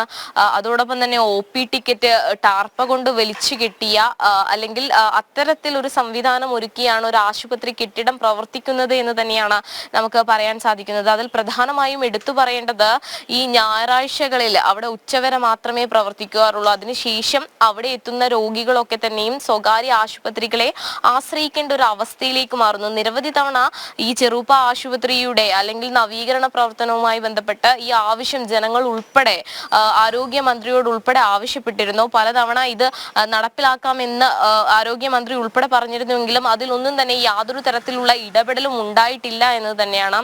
നമ്മൾ ആ നാട്ടുകാരുടെ ഉൾപ്പെടെയുള്ള പ്രതികരണങ്ങൾ നമ്മൾ അതുമായി ബന്ധപ്പെട്ട് എടുത്തിട്ടുണ്ട്. അതിലടക്കം അവർ പറയുന്ന ഒരു കാര്യമുണ്ട്. എന്തുകൊണ്ടാണ് ഇത്തരത്തിൽ ചെറുപ്പ ആശുപത്രിയെ ഇത്തരത്തിൽ യാതൊരു തരത്തിലുള്ള പുരോഗമനത്തിലേക്കും എത്തിക്കാത്തത് എന്നൊരു കാര്യം തന്നെയാണ് നാട്ടുകാർ ചോദിക്കുന്നത്. മാത്രമല്ല ഈ അത്യാഹിത വിഭാഗത്തിൽ ഉൾപ്പെടെ ഈ വൈദ്യുതി അടക്കമുള്ള സംവിധാനം സംവിധാനങ്ങൾ ഒരുക്കിയിട്ടില്ല എന്നത് തന്നെയാണ് എടുത്തു പറയേണ്ടത്. ഇൻവെർട്ടർ സംവിധാനം പോലും അവിടെയില്ല. അതുകൊണ്ട് തന്നെ ഈ മൊബൈലിന്റെ വെളിച്ചത്തിലാണ് പല പ്രാവശ്യവും ഇത്തരത്തിൽ ചികിത്സ നടത്തേണ്ടി വന്നിരിക്കുന്നത് എന്നൊരു ആരോപണം ഉൾപ്പെടെ ഈ ആശുപത്രിക്കെതിരെ ഉയർന്നു വരുന്ന സാഹചര്യമാണ് നിലവിലുള്ളത്. എന്തായാലും ഈ ആശുപത്രിയോട് ഇത്തരത്തിൽ അവഗണന തുടങ്ങുകയാണെങ്കിൽ, അല്ലെങ്കിൽ ഇത്തരത്തിൽ ഈ അവഗണന വീണ്ടും ആവർത്തിക്കുകയാണെങ്കിൽ വലിയ രീതിയിലുള്ള പ്രതിഷേധവുമായി മുന്നോട്ട് പോകാൻ തന്നെയാണ് നാട്ടുകാരുടെ ഉൾപ്പെടെയുള്ള ഒരു തീരുമാനം. രോഹിണി. ശരി, ദിസ്ന സുരേഷാണ് വിവരങ്ങൾ നൽകിയത്. സ്വർണമാല മോഷ്ടിച്ചെന്നാരോപിച്ച് പോലീസ് സ്റ്റേഷനിൽ ദളിത് സ്ത്രീയെ മാനസികമായി പീഡിപ്പിച്ച സംഭവത്തിൽ ASIക്ക് സസ്പെൻഷൻ. പേരൂർക്കട ASI പ്രസന്നനെയാണ് സസ്പെൻഡ് ചെയ്തത്. ബിന്ദുവിനെ കൂടുതൽ ഭീഷണിപ്പെടുത്തിയത് ഇയാളാണെന്ന് കണ്ടെത്തിയിരുന്നു. അതേസമയം ബിന്ദു DGPക്ക് നൽകിയ പരാതി കന്റോൺമെന്റ് SPക്ക് കൈമാറി. പ്രശാന്ത് ശങ്കരമംഗലത്ത് ചേരുന്നു. പ്രശാന്ത്, ഈ സ്വർണമാല മോഷ്ടിച്ചെന്നാരോപിച്ച് പോലീസ് സ്റ്റേഷനിൽ ദളിത് സ്ത്രീയെ മാനസികമായി പീഡിപ്പിച്ചതിൽ ASI പ്രസന്നന്റെ പങ്ക് അന്ന് തന്നെ ബിന്ദു മാധ്യമപ്രവർത്തകർക്ക് മുൻപാകെ പങ്കുവച്ചിരുന്നു. അങ്ങേറ്റം മോശമായ പെരുമാറ്റമാണ് എന്നുള്ളത് അവർ വ്യക്തമാക്കിയിരുന്നു. എന്തായാലും നിലവിൽ ഇപ്പോൾ ASIക്ക് സസ്പെൻഷൻ നൽകിയിരിക്കുകയാണ്. തുടർന്നുള്ള അവരുടെ പരാതി അടക്കമുള്ള കാര്യങ്ങൾ എങ്ങനെയായിരിക്കും പോലീസ് പരിശോധിക്കുക, അതിലൊരു തീരുമാനമെടുക്കുക എന്നാണ് അറിയാൻ കഴിയുന്നത്.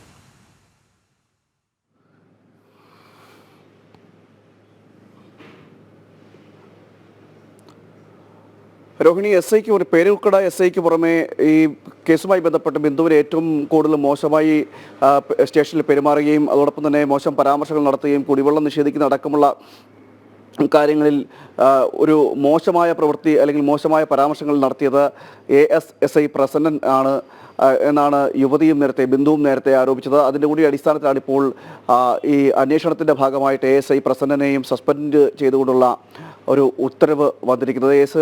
നേരത്തെ ഇതിൽ കേസിൻ്റെ നടപടിക്രമത്തിൻ്റെ ഭാഗമായിട്ട് പേരൂർക്കട സ്റ്റേഷൻ SIയെ സസ്പെൻഡ് ചെയ്തിരുന്നു. പിന്നാലെയാണ് ഇപ്പോൾ ASIക്കും നടപടി എത്തിയിരിക്കുന്നത്. കേസുമായി ബന്ധപ്പെട്ട് ഈ ഏറ്റവും കൂടുതൽ മോശമായൊരു പരാമർശം ASIയുടെ ഭാഗത്തുണ്ടായെന്ന് കണ്ടെത്തലുണ്ടായിരിക്കുന്നു. ആ കണ്ടെത്തലിൻ്റെ കൂടി അടിസ്ഥാനത്തിലാണ് ഇപ്പോൾ ഇത്തരത്തിലൊരു വകുപ്പ് തല നടപടിയിലേക്ക് കടന്നിരിക്കുന്നത്. വലിയ രീതിയിൽ ഒരു വിവാദമുണ്ടാക്കിയ സംഭവമായിരുന്നു ഈ ബിന്ദുവിൻ്റെ കേസ്. മോഷണക്ഷമം ആരോപിച്ച് സ്റ്റേഷനിൽ വിളിച്ചു വരുത്തിയ 6 മണിക്ക് ശേഷം വൈകിട്ട് സ്ത്രീകളെ അറസ്റ്റ് ചെയ്യാൻ പാടില്ല എന്നിരിക്കെ പോലീസ് സ്റ്റേഷനിലേക്ക് വിളിച്ചു വരുത്തുകയും 20 മണിക്കൂറോളം അവിടെ കഴിച്ചുകൂട്ടാൻ ഇടയാക്കുകയും ചെയ്തു. മാത്രമല്ല കുടിവെള്ളമടക്കം നിഷേധിക്കുന്ന ഒരു സാഹചര്യമുണ്ടായിരുന്നു. അങ്ങനെ ആ സംഭവം പുറത്തു വന്നതിന് പിന്നാലെയാണ് SIക്ക് ആദ്യം സസ്പെൻഡ് ചെയ്യുന്നത്. മാത്രമല്ല SIക്ക് മാത്രമല്ല കൂട്ടുത്തരവാദിത്തം ഇതിൽ മറ്റു പല പോലീസ് ഉദ്യോഗസ്ഥർക്കും അന്ന് ഡ്യൂട്ടിയിലുണ്ടാകുന്ന പോലീസ് ഉദ്യോഗസ്ഥരടക്കമുള്ളൊരു ആക്ഷേപവും യാവുമായി ഉയർന്നിരുന്നു. അതോടൊപ്പം തന്നെ ASI പ്രസന്നന്റെ പങ്കും ഈ പരാതിക്കാരി ബിന്ദു വ്യക്തമാക്കുകയും ചെയ്തിരുന്നതിൻ്റെ കൂടിയൊക്കെ അടിസ്ഥാനത്തിലാണ് ഇപ്പോൾ ഒരു നടപടി വന്നിരിക്കുന്നത്. മാത്രമല്ല ഇനി ബിന്ദുവിൻ്റെ പരാതിയുടെ അടിസ്ഥാനത്തിൽ DGP അന്വേഷണത്തിന് ഉത്തരവിട്ടിട്ടുണ്ട്. ഈ മോഷണം പോയതുമായി ബന്ധപ്പെട്ട കാര്യങ്ങളടക്കം എല്ലാ വിഷയങ്ങളിലും സമഗ്രമായ ഒരു അന്വേഷണം നടത്തണമെന്നൊരു ആവശ്യവും ഇപ്പോൾ ഉയർന്നു വന്നിരിക്കുന്നത്. പരാതിയുടെ അടിസ്ഥാനത്തിൽ ബിന്ദുവിൻ്റെ കൂടി പരാതിയുടെ അടിസ്ഥാനത്തിലാണ് അത് ആ കേസ് കൂടി, അതായത് ഈ മോഷണം പോയതുമായി ബന്ധപ്പെട്ട കേസും അതോടൊപ്പം തന്നെ വീട്ടുടമ അടക്കമുള്ളവരെ ചോദ്യം ചെയ്തുകൊണ്ട് എങ്ങനെയാണ് ഇത് സംഭവിച്ചതെന്നടക്കമുള്ള കാര്യങ്ങളിലേക്കൊരു അന്വേഷണത്തിനും പോലീസ് DGP ഉത്തരവിട്ടിട്ടുണ്ട്. അതിൻ്റെ അടിസ്ഥാനത്തിൽ അന്വേഷണവും നടക്കും. ശരി, പ്രശാന്താണ് വിവരങ്ങൾ നൽകിയത്. കോഴിക്കോട് വീണ്ടും വൻ മയക്കുമരുന്ന് വേട്ട. 300 ഗ്രാം MDMAയുമായി യുവാക്കൾ പിടിയിൽ. കോഴിക്കോട് പൊക്കുന്ന് സ്വദേശികളായ നവാസ്, ഇംതിയാസ് എന്നിവരാണ് പിടിയിലായത്.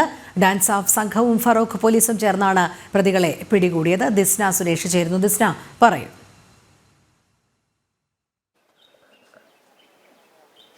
രോഹിണി, രാമനാട്ടുകര മേൽപ്പാലത്തിന് താഴെ ഇന്നലെ രാത്രി നടത്തിയ പരിശോധനയിലാണ് ഈ സംഘത്തെ പോലീസ് പിടികൂടിയിരിക്കുന്നത്. ഫറൂഖ് സിയുടെ നേതൃത്വത്തിലും ഡാൻസ് ഓഫിന്റെ നേതൃത്വത്തിലും രഹസ്യ വിവരത്തെ തുടർന്ന് നടത്തിയ പരിശോധനയിലാണ് ഈ സംഘത്തെ ലഭ്യമായത്. ഇതിൽ പ്രധാനമായും എടുത്തു പറയേണ്ടത് ഒരു സഫാരി വാഹനം കൈ കാണിച്ചതിലാണ്. ഈ വാഹനവുമായി ബന്ധപ്പെട്ട് അത് വെട്ടിച്ച് കടന്നു കളയാൻ ശ്രമിക്കവേ ഈ വണ്ടി, അതായത് ഈ പ്രതികളുടെ വണ്ടി മറ്റൊരു കാറിൽ ഇടിക്കുന്ന ഒരു സംഭവം കൂടി ഇതിന് പിന്നിൽ ഉണ്ടായിട്ടുണ്ട് കണ്ടെത്തിയിട്ടുണ്ട് എന്നുള്ളതാണ്. പിന്നീടാണ് തുടർന്ന് ഈ പോലീസ് സംഘം അവിടെ എത്തുകയും ഇവർ പരിശോധന നടത്തുകയും ചെയ്തത്. ഈ SI ഉൾപ്പെടെയുള്ള സംഘത്തെ കണ്ടപ്പോൾ ഈ വാഹനത്തിൽ ഉണ്ടായിരുന്ന ഈ പ്രതികൾ ഓടിമറയുന്ന ഒരു സംഭവം ഉണ്ടായിരുന്നു. പിന്നീട് ഇവരെ പിന്തുടർന്ന് പോലീസ് പിടികൂടുകയായിരുന്നു എന്നാണ് നമുക്ക് അറിയാൻ സാധിച്ചിട്ടുള്ളത്. കോഴിക്കോട് പൊക്കുന്ന് സ്വദേശി നവാസ്, അതോടൊപ്പം കോഴിക്കോട് കൊളങ്ങരപ്പേടിക സ്വദേശി ഇംതിയാസ് എന്നിവരെയാണ് നിലവിൽ പിടികൂടിയിരിക്കുന്നത്. 300 ഗ്രാം MDMA ആണ് ഇവരിൽ നിന്ന് പോലീസ് പിടികൂടിയിരിക്കുന്നത്. നമുക്ക് അറിയാൻ സാധിച്ചിരിക്കുന്നത് ബാംഗ്ലൂർ കേന്ദ്രീകരിച്ച് മൊത്ത വ്യവസായം, അതായത് ഈ MDMA കച്ചവടം ചെയ്യുന്ന വലിയൊരു ലഹരി മാഫിയയിലെ 2 കണ്ണികളാണ് ഇപ്പോൾ പിടിയിലായിരിക്കുന്നത് എന്നൊരു വിവരം തന്നെയാണ് നമുക്ക് പോലീസുമായി ബന്ധപ്പെട്ടപ്പോൾ അറിയാൻ സാധിച്ചത്. കൂടുതൽ ചോദ്യം ചെയ്യലുകൾ നടന്നു വരികയാണ്. മാത്രമല്ല ഈ കോഴിക്കോട് കേന്ദ്രീകരിച്ച് ഇവരുമായി ബന്ധപ്പെട്ട മറ്റ് ആളുകൾ പ്രവർത്തിക്കുന്നുണ്ട് എന്നൊരു വിവരം കൂടി നമുക്ക് ഇപ്പോൾ നിലവിൽ ലഭ്യമായിട്ടുണ്ട്. രോഹിണി. ശരി, നവീകരണം നടക്കുന്നുവെന്ന് പറയുമ്പോഴും കൊല്ലം തോടിന്റെ ദുരവസ്ഥയ്ക്ക് ഇന്നും ഒരു മാറ്റവുമില്ല. മാലിന്യ നിക്ഷേപം കൂടിയതോടെ ജലാശയവും പരിസരവും ശോചനീയ അവസ്ഥയിലാണ്. എത്രയും വേഗം തോടും പരിസരവും മാലിന്യ വിമുക്തമാക്കി നവീകരണ പ്രവർത്തനങ്ങൾ പൂർത്തിയാക്കണം എന്നാണ് നാട്ടുകാരുടെ ആവശ്യം.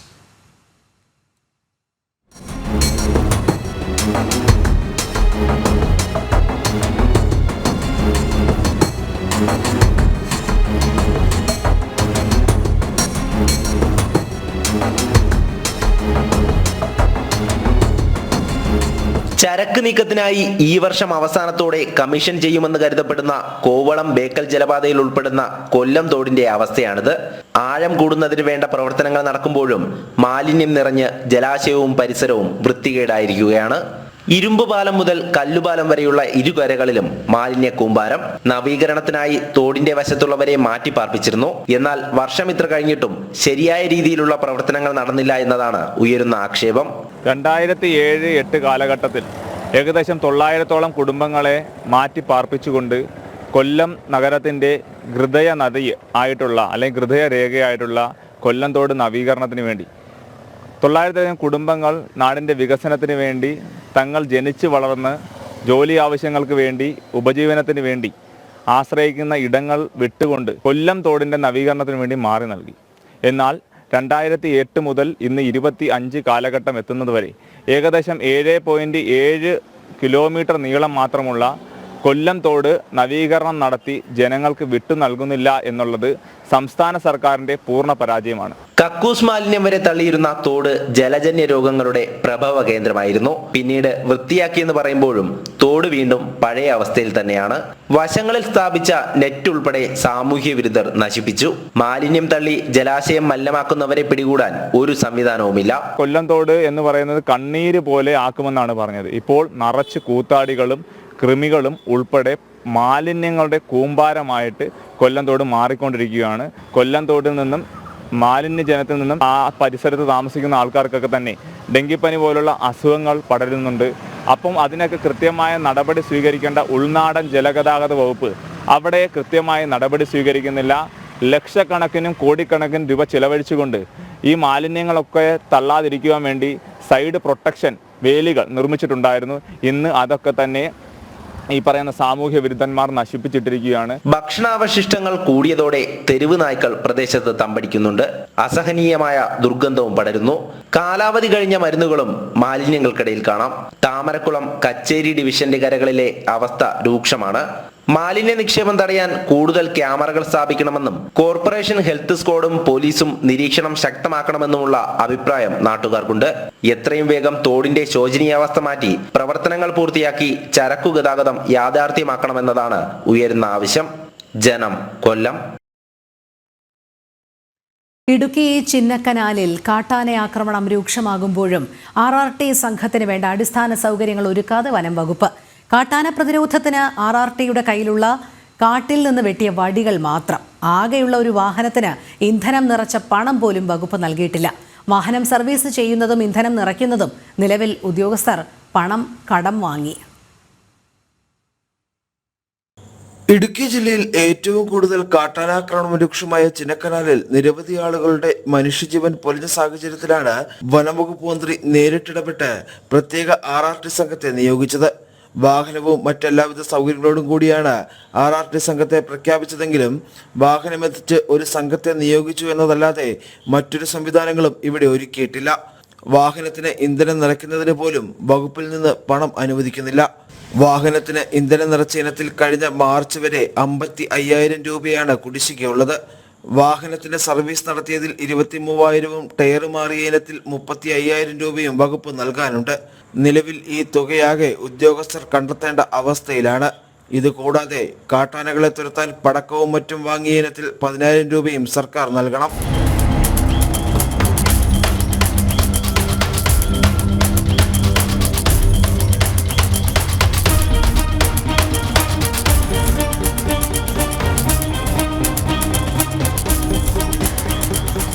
കാട്ടാനയെ ഓടിക്കുന്നതിന് വേണ്ടി പടക്കങ്ങൾ പോലും നാട്ടുകാരും ചില സംഘടനകളുമാണ് എത്തിച്ചു നൽകുന്നത്. RRT സംഘത്തിലുള്ള വാച്ചർമാരുടെ കയ്യിൽ ആകെയുള്ളത് കാട്ടിൽ നിന്ന് വെട്ടിയെടുത്ത ഈ വടികൾ മാത്രമാണ്. രാത്രികാലത്ത് ആനയെ നിരീക്ഷിക്കാൻ വെളിച്ചമുള്ള ടോർച്ചോ ഹെഡ്ലൈറ്റുകളോ ഇവരുടെ പക്കലില്ല. ചുരുക്കി പറഞ്ഞാൽ പേരിനൊരു RRT സംഘം മാത്രമാണ് ചിന്നക്കനാലിലുള്ളത്. RRT ആരംഭിച്ചതിന് ശേഷം ഇതുവരെയും ഇവർക്ക് യൂണിഫോം നൽകിയിട്ടില്ലെന്നും ആക്ഷേപമുണ്ട്. വനം വകുപ്പ് മന്ത്രി പ്രഖ്യാപിച്ച RRTയിൽ ആകെയുള്ളത് ഉദ്യോഗസ്ഥരുടെ കയ്യിൽ നിന്ന് പണം മുടക്കി ഓടിക്കുന്ന ഒരു വാഹനം മാത്രമാണ് എന്നതാണ് സത്യം. ചിന്നക്കനാൽ മേഖലയിൽ കാട്ടാന ശല്യം രൂക്ഷമാകുന്ന സാഹചര്യത്തിൽ RRT സംഘത്തിന് ആവശ്യമായ അടിസ്ഥാന സൗകര്യങ്ങൾ അടിയന്തരമായി ഒരുക്കേണ്ടതുണ്ട്. പക്ഷേ ഈ സൗകര്യങ്ങളെല്ലാം ആരൊരുക്കുമെന്ന ചോദ്യം മാത്രം ബാക്കി.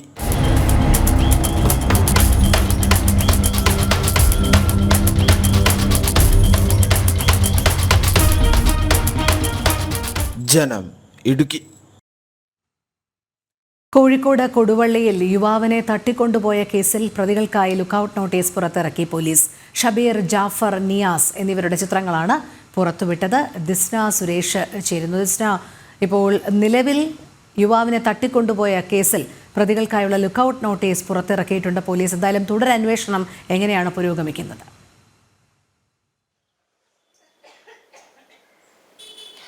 രോഹിണി, ഈ യുവാവിനെ തട്ടിക്കൊണ്ടുപോയ സംഭവവുമായി ബന്ധപ്പെട്ട് CCTV ദൃശ്യങ്ങൾ ഉൾപ്പെടെ പുറത്തു വന്നൊരു സാഹചര്യം ഉണ്ടായിരുന്നു. ഇപ്പോൾ 3 പേർക്കെതിരെയാണ് പോലീസ് ലുക്കൌട്ട് നോട്ടീസ് പുറത്തിറക്കിയിരിക്കുന്നത്. അന്വേഷണം ഊർജിതമായി നടക്കുന്നു എന്ന ഒരു കാര്യം തന്നെയാണ് പോലീസ് അറിയിച്ചിട്ടുള്ളത്. പ്രത്യേകിച്ച് ഈ CCTV ദൃശ്യങ്ങൾ കേന്ദ്രീകരിച്ചുള്ള ഒരു അന്വേഷണത്തിലേക്കാണ് പോലീസ് എത്തിയിരിക്കുന്നത് എന്നൊരു കാര്യം തന്നെയാണ് നമുക്ക് അറിയാൻ സാധിച്ചിരിക്കുന്നത്. അനൂസ് റോഷൻ എന്ന യുവാവിനെയാണ് തട്ടിക്കൊണ്ടുപോയത്. കിഴക്കോത്ത് സ്വദേശിയാണ്. 5 ദിവസം മുൻപ്, അതായത് ഈ സംഭവം നടന്നിട്ട് ഒരാഴ്ചയ്ക്ക് അധികമായി എന്ന് തന്നെയാണ് നമുക്ക് പറയാനുള്ളത്. എന്തായാലും ഈ യുവാവ് ഈ നാട്ടുകാരുമായൊക്കെ സംസാരിക്കുന്നത് ഉൾപ്പെടെയുള്ള ദൃശ്യങ്ങളൊക്കെ തന്നെയും പോലീസ് ശേഖരിച്ചിരുന്നു. പിന്നീടാണ് ഒരു സംഘം ആളുകൾ ഈ യുവാവിനെ വാഹനത്തിൽ തട്ടിക്കൊണ്ടുപോയ ഒരു സാഹചര്യം ഉണ്ടായത്. വീട്ടുകാരുൾപ്പെടെ ഇതുമായി ബന്ധപ്പെട്ടുള്ള മൊഴികൾ നൽകിയിരുന്നു. എന്തായാലും ഈ തട്ടിക്കൊണ്ടുപോയ യുവാവിന്റെ സുഹൃത്തുക്കളെ കേന്ദ്രീകരിച്ചു തന്നെയാണ് ഇപ്പോൾ നിലവിൽ അന്വേഷണം നടക്കുന്നത് എന്ന് തന്നെയാണ് നമുക്ക് അറിയാൻ സാധിച്ചിട്ടുള്ളത്. എന്തായാലും 3 പേർക്കെതിരെയാണ് രോഹിണി ഇപ്പോൾ ലുക്കൌട്ട് നോട്ടീസ് പുറത്തിറക്കിയിരിക്കുന്നത് പോലീസ്. ശരി, ദിസ്ന സുരേഷാണ് വിവരങ്ങൾ നൽകിയത്. മലപ്പുറം വളാഞ്ചേരിയിൽ യുവാവ് ഷോക്കേറ്റ് മരിച്ച നിലയിൽ. വളാഞ്ചേരി കൊടുമുടി സ്വദേശി മണികണ്ഠനാണ് മരിച്ചത്. പൊട്ടിവീണ വൈദ്യുതി കമ്പിയിൽ നിന്ന് ഷോക്കേറ്റതാണെന്നാണ് നിഗമനം.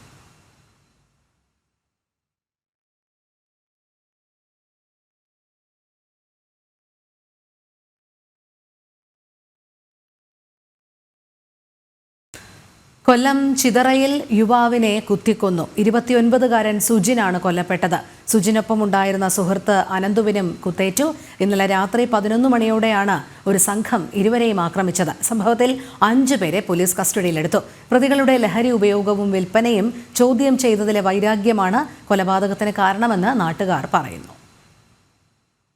ഈ കൊല ചെയ്തിരിക്കുന്ന ഈ പ്രതികൾ എന്ന് പറയുന്നത് ഇവിടെ നിരവധി കഞ്ചാവ് കച്ചവടത്തിലും എല്ലാം ഏർപ്പെട്ടിരിക്കുന്നതാണ്. പല പ്രാവശ്യവും ഈ ഉണ്ണിക്കുട്ടൻ ഈ കഞ്ചാവ് ഇവരുടെ വിൽപ്പന, ഈ പ്രതികളുടെ കഞ്ചാവ് വിൽപ്പനയ്ക്കെതിരെ പ്രതികരിച്ചിട്ടുണ്ട്. അതിലുള്ള വൈരാഗ്യ നിമിത്തമാണ് പല ദിവസവും ആക്രമിക്കാൻ ഭീഷണിപ്പെടുത്തിയിട്ടുള്ളതായിട്ട് ഈ ഉണ്ണിക്കുട്ടൻ നമ്മളോടെല്ലാം പറഞ്ഞിട്ടുണ്ട്.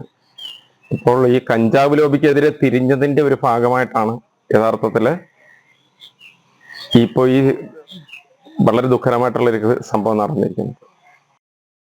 കൂടുതൽ വിവരങ്ങളുമായി മനോജ് ചേരുന്നു. മനോജ്, കൊല്ലം ചിതറയിൽ സുജിന്റെ കൊലപാതകത്തിലേക്ക് നയിച്ചത് വ്യക്തിവൈരാഗ്യമാണ് എന്നാണ് മനസ്സിലാക്കാൻ കഴിയുന്നത്. ഈ ആക്രമിച്ച സംഘത്തിന് നേരത്തെ സുജിൻ ചില പരാതികൾ ഉന്നയിച്ചിരുന്നു. പ്രതികളുടെ ലഹരി ഉപയോഗത്തെ ചോദ്യം ചെയ്തതിലുള്ള ഒരു വ്യക്തി വൈരാഗ്യമാണ് ഈ കൊലപാതകത്തിലേക്ക് എത്തിച്ചേർന്നത് എന്നുള്ള ആരോപണങ്ങളും ഉയരുന്നുണ്ട്. എന്തായാലും പോലീസ് നൽകുന്ന സൂചന എങ്ങനെയാണ്? തീർച്ചയായും വ്യക്തിവൈരാഗ്യമാണ് കാരണമെന്ന് പോലീസ് പ്രാഥമികമായി തന്നെ പറയുന്നുണ്ട്. അതോടൊപ്പം തന്നെ നാട്ടുകാർ വ്യക്തമാക്കുന്നത് ഈ പ്രതികളൊക്കെ തന്നെ ഈ കഞ്ചാവ് കച്ചവടം നടത്തുന്നവരാണ് എന്നുള്ളതാണ്. അതായത് ഈ സുജിൻ എന്ന് പറയുന്ന വ്യക്തി നേരത്തെ തന്നെ ഈ സംഭവവുമായി ബന്ധപ്പെട്ട് ചോദ്യങ്ങൾ ഉന്നയിച്ചിരുന്നു. ഇവരോടൊക്കെ തന്നെ ഇക്കാര്യം ഇനി ഇവിടെ വിൽപ്പന നടത്തരുത് എന്നുള്ള കാര്യമൊക്കെ തന്നെ പറഞ്ഞിരുന്നു എന്നുള്ളതാണ് നാട്ടുകാർ പറയുന്നത്. എന്നാൽ ആ ഒരു വൈരാഗ്യം ഈ പ്രതികളുടെ മനസ്സിലുണ്ടായിരുന്നു. പിന്നീടാണ് അത് മറ്റൊരു വാക്കുതർക്കത്തിലേക്ക് പോവുകയും ഈ കൊലപാതകം നടക്കുകയും ചെയ്യുന്നത്. എന്തായാലും കഴിഞ്ഞ ദിവസം രാത്രിയോടെയായിരുന്നു ഇത്തരത്തിലൊരു സംഭവം നടക്കുന്നത്. ഈ തുമ്പമൺതൊടി കാരർകുന്നിന് സമീപത്ത് വെച്ചാണ് ഈ സുജിനും ഒപ്പമുണ്ടായിരുന്ന അനന്തുവിനും കുത്തേൽക്കുന്നത്. സുജിന് ഗുരുതരമായി തന്നെ പരിക്കേറ്റു. തുടർന്നാണ് രാത്രിയോടുകൂടി മരിക്കുന്നത്. അതായത് രാത്രി 10:30 മണിയോടെ ഇവർ രണ്ടുപേരും തമ്മിൽ തർക്കമുണ്ടായിരുന്നു. അതായത് ഈ പ്രതികളും ഈ സുജിനും ആനന്ദും തമ്മിലൊരു തർക്കമുണ്ടായി. പിന്നീട് പിരിഞ്ഞു പോയതിനു ശേഷം ഇവർ തിരിച്ചു പോകുന്നതിനിടയിൽ പതിയിരുന്നാണ് ഇത്തരത്തിലൊരു ആക്രമണം നടത്തിയിട്ടുള്ളത്. ഇതിൽ തന്നെ പ്രധാനമായും നാട്ടുകാർ ഉന്നയിക്കുന്ന കാര്യമാണ് ഈ ലഹരി കച്ചവടം നടത്തിയിരുന്ന ആളുകളാണ് ഈ പ്രതികൾ എന്നുള്ളത്. ഇത് സുജിൻ പലതവണയായി ചോദ്യം ചെയ്തിരുന്നു. ഇതിൽ സുജിന് ഭീഷണിയും ഉണ്ടായിട്ടുണ്ട് എന്നുള്ള കാര്യം നാട്ടുകാരോടൊക്കെ പറഞ്ഞിട്ടുണ്ട്. അതിനു പിന്നാലെയാണ് ഇത്തരത്തിലൊരു ആക്രമണം നടന്നിട്ടുള്ളത്. എന്തായാലും സംഭവത്തിൽ 5 പേരെ പോലീസ് കസ്റ്റഡിയിൽ എടുത്തിട്ടുണ്ട്. ഈ തുമ്പമൺതൊടി സ്വദേശികളായിട്ടുള്ള വിവേക്, സൂര്യജിത്ത്, ബിജു, മഹി, വിജയ് എന്നിവരാണ് പോലീസിന്റെ കസ്റ്റഡിയിലുള്ളത്. രോഹിണി. ശരി, മനോജാണ് വിവരങ്ങൾ നൽകിയത്. അട്ടിമറി നീക്കം ഭയന്ന് പാക് സൈനിക മേധാവി അസിം മുനീറിനെ ഫീൽഡ് മാർഷലാക്കി സ്ഥാനക്കയറ്റം. അസാധാരണ നീക്കത്തിലൂടെ അസിം മുനീറിനെ സംരക്ഷിക്കാൻ പാക് സർക്കാർ നീക്കം. അസിം മുനീറിന് അഭിനന്ദനം അറിയിച്ച് പാക് പ്രധാനമന്ത്രി ഷഹബാസ് ഷെരീഫും രംഗത്തെത്തി. ഐസൻ ജോസ് ചേരുന്നു. ഐസൻ, പാകിസ്ഥാനിലെ നിലവിലെ ഈ മാറ്റവും സംഭവ വികാസങ്ങളെ നമുക്ക് എങ്ങനെ വിലയിരുത്താം? രോഹിണി, തീർച്ചയായും വലിയൊരു അട്ടിമറി സാധ്യത, അതായത് പട്ടാള മേധാവി സ്ഥാനത്ത് നിന്ന് അസിം മുനീറിനെ മാറ്റാനുള്ള സാധ്യത ഉണ്ട് എന്ന സൂചനകളെല്ലാം തന്നെ ഓപ്പറേഷൻ സിന്ദൂർ നടക്കുന്ന വേളയിലെല്ലാം തന്നെ പുറത്തു വരികയും ചെയ്തിരുന്നു. അത്തരത്തിലൊരു നീക്കം പട്ടാളത്തിന്റെ ഭാഗത്ത് നിന്ന് തന്നെ ഉണ്ടാകുന്ന ഒരു സാഹചര്യം പോലും ഉണ്ടായി എന്ന റിപ്പോർട്ടുകളും പുറത്തു വരികയും ചെയ്തു. ഈ ഒരു പശ്ചാത്തലത്തിൽ കൂടിയാണ് നേരത്തെ സൂചിപ്പിച്ചതുപോലെ അസിം മുനീറിനെ ഫീൽഡ് മാർഷലായി നിയമിക്കുന്നതിനുള്ള അല്ലെങ്കിൽ അതിനുള്ള അംഗീകാരം ഫീൽഡ് മാർഷലായി നിയമിക്കുന്നതിനുള്ള അംഗീകാരം ഇന്നലെ മന്ത്രിസഭ നൽകുകയും ചെയ്തത്. മന്ത്രിസഭ ഈ അംഗീകാരം നൽകിയപ്പോൾ തന്നെ അതിശക്തമായ വിമർശനമുയർന്നത് ഭാരതത്തിനെതിരെ ഈ ആക്രമണം നടത്തുന്നതിനെ ഭീകരരെ പിന്തുണച്ചതിനാണോ ഈ പദവി നൽകിയത് എന്ന ചോദ്യം ഉടൻ തന്നെ ലോകത്തുള്ള വിദഗ്ധരായ സാമൂഹ്യ വിദഗ്ധരും അതുപോലെ തന്നെ സൈനിക വിദഗ്ധരും ചോദിക്കുന്ന ഒരു സാഹചര്യം പോലും ഉണ്ടായി. അത്തരത്തിലൊരു സാഹചര്യം ഉണ്ടായതിനെ അഭിസംബോധന ചെയ്തത് ഈ അട്ടിമറി വിഷയത്തിന്റെ പശ്ചാത്തലത്തിലാണ് എന്നാണ് ഇപ്പോൾ മനസ്സിലാക്കാൻ സാധിക്കുന്നത്. മറ്റൊരു സുപ്രധാന ഘടകം എടുത്തു പറയേണ്ടത് പാകിസ്ഥാൻ പ്രധാനമന്ത്രിയുടെ ട്വീറ്റിൽ തന്നെ അദ്ദേഹം പറയുന്നുണ്ട്, ഈ ഓപ്പറേഷൻ സിന്ദൂറിനെതിരായ നീക്കത്തിലൂടെ രാജ്യത്തെ സംരക്ഷിച്ചത് ഒരു ധീരോചിതമായ പ്രവൃത്തിയാണെന്നും ആ ധീരോചിതമായ പ്രവൃത്തി ഇന്ന് വരെ രാജ്യം കണ്ടത് ഏറ്റവും മഹത്തരമാണെന്നും അതിനാൽ തന്നെ അസിം മുനീറിനെ ഫീൽഡ് മാർഷലായി സ്ഥാനക്കയറ്റം നൽകുന്നു എന്നുമുള്ള ഒരു ട്വീറ്റാണ് ഇന്ന് പുറത്തു വരികയും ചെയ്തിരിക്കുന്നത്, അല്ലെങ്കിൽ എക്സിലെ കുറിപ്പാണ് പുറത്തു വരികയും ചെയ്തിരിക്കുന്നത്. അത്തരത്തിൽ കൃത്യമായൊരു നിലപാട് എടുത്തത് ഭാരതത്തിനെതിരായ യുദ്ധം നയിച്ചു എന്നതിന്റെ പേരിൽ തന്നെയാണ്. ആ വിമർശനം തന്നെയാണ് ഇന്നലെ ശക്തമായി ഉയർന്നു വന്നതും ആ വിമർശനത്തിനെ അംഗീകരിക്കുന്ന അല്ലെങ്കിൽ അതിനെ ശരിവെക്കുന്ന ഒരു നിലപാട് പാക് പ്രധാനമന്ത്രിയുടെ ഭാഗത്തു നിന്നുണ്ടായിരിക്കുകയുമാണ്. അതിന്റെ പിന്നിലുണ്ടായ ഘടകം പാക് പ്രധാനമന്ത്രിയും പാക് ക്യാബിനറ്റും ഇത്തരം ഒരു തീരുമാനമെടുക്കാനുണ്ടായ കാരണം എന്ന് പറയുന്നത് തീർച്ചയായും നേരത്തെ രോഹിണി സൂചിപ്പിച്ച ഈ അട്ടിമറിയുടെ സാഹചര്യം തന്നെയാണ്. ഒരു പട്ടാള മേധാവിയെ അട്ടിമറിച്ച് വേറൊരു സംവിധാനം വരുന്നത് താൽക്കാലികമായെങ്കിലും നിർത്തിവെക്കുന്നതിന്റെ ഭാഗമായാണ് പട്ടാള മേധാവിയായ അല്ലെങ്കിൽ ജനറലായ അസിം മുനീറിനെ ഫീൽഡ് മാർഷലായി പ്രൊമോഷൻ നൽകി ഫീൽഡ് മാർഷലായി സ്ഥാനക്കയറ്റം നൽകുകയും ചെയ്തത്. നമുക്കറിയാവുന്നതാണ്, ഫീൽഡ് മാർഷൽ എന്ന് പറയുമ്പോൾ സൈന്യത്തിന്റെ ഏറ്റവും ശ്രേഷ്ഠമായ സേവനം ലഭ്യമാക്കിയ സൈനിക ഉദ്യോഗസ്ഥനെയാണ് ഫീൽഡ് മാർഷൽ പദവിയിലേക്ക് നിയമിക്കുക. അത്തരത്തിൽ ഫീൽഡ് മാർഷൽ പദവിയിലേക്ക് നിയമിക്കുന്നതിന് ശേഷം റിട്ടയർമെന്റോ അത്തരത്തിലുള്ള വിഷയങ്ങളല്ല, പിന്നീട് റിട്ടയർമെന്റിൽ ആജീവനാന്തകാലം ആ പദവിയിൽ തുടരുകയും ചെയ്യും. ഫീൽഡ് മാർഷൽ ആ രാജ്യത്തിന്റെ സൈന്യത്തിന്റെ ഉപദേഷ്ടകൻ, ഏറ്റവും പരമപ്രധാനമായ ഉപദേഷ്ടകനൊക്കെ ആയിരിക്കും. അത്തരത്തിൽ വലിയൊരു പദവിയാണ്, 5 സ്റ്റാർ പദവി എന്ന് സൈന്യത്തിൽ അറിയപ്പെടുന്ന ഒരു പദവി കൂടിയാണത്. അതുകൊണ്ട് തന്നെ അത്തരത്തിലൊരു പദവിയിലേക്ക് അസിം മുനീറിനെ ഉയർത്തിയതിന്റെ അടിസ്ഥാന കാരണം ഭീകരതയെ പിന്തുണയ്ക്കുന്ന അല്ലെങ്കിൽ ഇസ്ലാമിക റാഡിക്കലൈസേഷനെ പിന്തുണയ്ക്കുന്ന നിലപാടുകൾ സ്വീകരിച്ച് പരസ്യമായി പറയുകയും ചെയ്ത ആളെ ഫീൽഡ് മാർഷലായി നിയോഗിച്ച് തങ്ങളുടെ ഭീകരതയോടുള്ള ഒരു ആഭിമുഖ്യം പ്രഖ്യാപിക്കുകയും അതുവഴി ആ അസിം മുനീറിനെ അട്ടിമറിക്കുന്നതിൽ നിന്നും രക്ഷപ്പെടുത്തുകയുമാണ് ഉണ്ടായത് എന്നാണ് ഈ സൂചനകളിൽ നിന്നെല്ലാം തന്നെ നമുക്ക് വായിച്ചെടുക്കാൻ സാധിക്കുന്നത്. അതായത് ഐസൺ, ഒരു കാര്യം കൂടി ഇവിടെ നമുക്കറിയാം, പാക് സർക്കാരിന് പാക് സൈന്യത്തിന്റെ മേൽ വലിയ സ്വാധീനം ഇല്ല എന്നുള്ളത്. പലപ്പോഴും പാക് സൈന്യം പ്രവർത്തിക്കുന്നത് അവരുടെ തന്നിഷ്ടപ്രകാരമാണ് എന്ന് മാത്രമല്ല, ചേർത്ത് നിർത്തുന്നത് തീവ്രവാദികളെയുമാണ്. അപ്പോൾ ഈ ഓപ്പറേഷൻ സിന്ദൂറിലേറ്റ കനത്ത തിരിച്ചടിക്ക് ശേഷം നിലവിലൊരു പട്ടാള അട്ടിമറി ശ്രമം ഉണ്ടാകാതിരിക്കാൻ തന്നെയല്ലേ അസിം മുനീറിന് ഇത്തരത്തിലുള്ളൊരു ഫീൽഡ് മാർഷൽ സ്ഥാനക്കയറ്റം നൽകി പാക് സർക്കാർ സംരക്ഷിക്കുന്നത്? കാരണം ഓപ്പറേഷൻ സിന്ദൂറിന്റെ സമയത്ത് അസിം മുനീറിനെതിരെ ചില അഭ്യൂഹങ്ങളൊക്കെ പരന്നിരുന്നു. അസിം മുനീർ രാജ്യത്ത് തന്നെ ഇല്ല എന്നുള്ളതടക്കമുള്ള ചില വിമർശനങ്ങൾ ഉയർന്നിരുന്നു. എന്തായാലും ഇപ്പോൾ നിലവിൽ പ്രധാനമന്ത്രിയും പട്ടാള മേധാവിയും ചേർന്നുകൊണ്ടുള്ള ഒരു ഒത്തുതീർപ്പ്, അതോടൊപ്പം സർക്കാരും സൈന്യവും ഒന്നിച്ചു നിൽക്കുന്നു എന്ന് വരുത്തി തീർക്കൽ, ഇതൊക്കെ തന്നെയല്ലേ പാക് സർക്കാർ ശ്രമിക്കുന്നത്? തീർച്ചയായും രോഹിണി, പാകിസ്ഥാനിലെ പട്ടാളത്തിന് ഒരു വിചിത്രമായ സ്വഭാവമാണ്. പാകിസ്ഥാന്റെ പട്ടാളത്തിന് മറ്റു രാജ്യങ്ങളിലെ ലോകമെമ്പാടുമുള്ള പട്ടാളത്തിന്റെ സ്വഭാവം വെച്ച് പരിശോധിക്കുമ്പോൾ ഏറെ വിചിത്രമായ ഒരു സ്വഭാവ പ്രത്യേകതയുള്ള രീതിയിൽ പ്രവർത്തിക്കുന്ന ഒരു സൈന്യമാണ്. ഈ സൈന്യം പല ഭീകര സംഘടനകളെയും പിന്തുണയ്ക്കുകയും ആ ഭീകര സംഘടനകളെ പിന്തുണച്ച് ഭീകരതയെ പ്രോത്സാഹിപ്പിക്കുകയും ചെയ്യുക, അതുവഴി രാജ്യവിരുദ്ധമായ നിലപാടുകൾ സ്വീകരിക്കുന്ന പല സാഹചര്യങ്ങളും നേരത്തെ ഉണ്ടായിട്ടുണ്ട്. അതുപോലെ തന്നെ പലതവണ പട്ടാള അട്ടിമറി നടന്ന ഒരു ചരിത്രവും പാകിസ്ഥാനുണ്ട്. നിരവധി തവണ പട്ടാള അട്ടിമറി നടന്ന ഒരു രാജ്യം കൂടിയാണ് പാകിസ്ഥാൻ. അതുകൊണ്ട് തന്നെ പട്ടാള അട്ടിമറിയുടെ സാധ്യതയും പട്ടാളം സർക്കാരിനപ്പുറത്തുള്ള ഒരു സൂപ്പർ സർക്കാരായി പെരുമാറുന്ന ഒരു രീതിയാണ് കാലങ്ങളായി ഇതുവരെ നമുക്ക് കാണാൻ സാധിച്ചിട്ടുള്ളത്. അത് പാകിസ്ഥാന്റെ പട്ടാളത്തിന്റെ അടിസ്ഥാന സ്വഭാവ വൈകൃതമായി തന്നെ കണക്കാക്കുകയും ചെയ്യുന്നുണ്ട്. അത്തരത്തിലുള്ള ഒരു സൈന്യം ഈ ഒരു അട്ടിമറിയിലേക്ക് നീങ്ങുന്ന ഒരു സാഹചര്യം ഉണ്ടായാൽ തീർച്ചയായും നമുക്കറിയാം, അവസാനം പട്ടാള അട്ടിമറി നടന്നത് മിയാൻ നവാസ് ഷെരീഫിനെ അട്ടിമറിച്ച പർവീസ് മുഷറഫിന്റെ നീക്കമുണ്ടായിരുന്നു. അത്തരത്തിലുള്ള പട്ടാള അട്ടിമറികളുടെ സാഹചര്യങ്ങളെല്ലാം തന്നെ ഇനിയും ഉയർന്നു വരികയാണെങ്കിൽ അത് വലിയ തോതിൽ ബാധിക്കാനുള്ള ഒരു സാധ്യതയുണ്ട് എന്ന തിരിച്ചറിവും, അതുപോലെ തന്നെ സ്ഥാനഭ്രഷ്ടരാക്കപ്പെടുകയും നിരവധിയായ ഉദ്യോഗസ്ഥർ അല്ലെങ്കിൽ ജനാധിപത്യ പ്രവർത്തകരോ രാഷ്ട്രീയ പ്രവർത്തകരോ എല്ലാം തന്നെ ജയിലിലാകുകയും ചെയ്യുന്ന ഒരു സാഹചര്യം കൂടി ഉണ്ടാകുമെന്ന തിരിച്ചറിവിന്റെ കൂടി അടിസ്ഥാനത്തിലാണ് ഷഹബാസ് ഷെരീഫ് ഇത്തരത്തിലൊരു പദവി നൽകാൻ നിർബന്ധിതനായത് എന്ന് കൃത്യമായ നിരീക്ഷണങ്ങളും പുറത്തു വരുന്നുണ്ട്. പട്ടാള അട്ടിമറിയിൽ നിന്നും രാജ്യത്തെ സംരക്ഷിക്കുക എന്ന ലക്ഷ്യം വളരെ കൃത്യമായി നടപ്പാക്കുക കൂടി തന്നെയാണ് ഇപ്പോൾ ഉണ്ടായ ഈ നീക്കത്തിന്റെ പിന്നിലെന്നതും ഒരു നിരീക്ഷണവുമാണ്. അത് കുറെയൊക്കെ വസ്തുതാപരമാണെന്ന് തെളിയിക്കുന്ന ചില റിപ്പോർട്ടുകളും നമുക്ക് ലഭ്യമാവുകയും ചെയ്യുന്നുണ്ട്. എന്തു തന്നെയായാലും സൈന്യം പാകിസ്ഥാനെ പൂർണ്ണമായും നിയന്ത്രണത്തിലാക്കുന്ന ഒരു സാധ്യത എന്നുമുണ്ട്. ഇന്നും അങ്ങനെ തന്നെ തുടരുന്ന ഒരു സാഹചര്യമാണ്. പാകിസ്ഥാനിലെ രാഷ്ട്രീയ നേതൃത്വത്തെ സൈന്യം നിയന്ത്രിക്കുന്ന ഒരു സാഹചര്യമാണ്. ആ സാഹചര്യം നിലനിൽക്കുമ്പോൾ താൽക്കാലികമായെങ്കിലും പ്രധാനമന്ത്രി പദവിയിൽ തുടരുക, അല്ലെങ്കിൽ ആ രാജ്യത്തിന്റെ ആ ജനാധിപത്യ സ്വഭാവത്തിൽ തെരഞ്ഞെടുക്കപ്പെട്ടവരെ അവിടെ തന്നെ നിലനിർത്തുക എന്നൊരു വിട്ടുവീഴ്ചാപരമായ നിലപാടിന്റെ ഭാഗമായിട്ടുണ്ടായ ഒരു വാഗ്ദാനം തന്നെയാണ് അസിം മുനീറിന് നൽകിയിരിക്കുന്ന പദവി, ഫീൽഡ് മാർഷൽ പദവി എന്നതൊരു യാഥാർത്ഥ്യം തന്നെയാണ്. 1965 ഏക ഫീൽഡ് മാർഷലിനെ പാകിസ്ഥാൻ നിയമിച്ചിട്ടുള്ളത്. അതിനുശേഷം ഇപ്പോഴാണ് നിയമിക്കുന്നത് എന്നതുകൂടി പരിഗണിക്കുമ്പോൾ ഈ വസ്തുതകളെല്ലാം തന്നെ യാഥാർത്ഥ്യമുള്ളത് എന്ന് മനസ്സിലാക്കാനും സാധിക്കും. രോഹിണി, ശരി. ഐസൺ ജോസാണ് വിശദമായ വിവരങ്ങൾ നൽകിയത്. സംസ്ഥാനത്തെ സ്മാർട്ട് റോഡിന്റെ ക്രെഡിറ്റിനെ ചൊല്ലി മന്ത്രിമാർക്കിടയിൽ ഭിന്നത. സ്മാർട്ട് റോഡ് ഉദ്ഘാടനത്തിൽ മുഖ്യമന്ത്രിയുടെയും പൊതുമരാമത്ത് വകുപ്പ് മന്ത്രിയുടെയും ഫോട്ടോ പതിച്ച പോസ്റ്ററുകൾ പതിപ്പിച്ചതിൽ എതിരഭിപ്രായവുമായി തദ്ദേശ സ്വയംഭരണ വകുപ്പ് മന്ത്രി. ഉദ്ഘാടന പോസ്റ്ററുകളിൽ നിന്ന് ഒഴിവാക്കിയതിൽ MP രാജേഷ് മുഖ്യമന്ത്രിയെ അതൃപ്തി അറിയിച്ചു.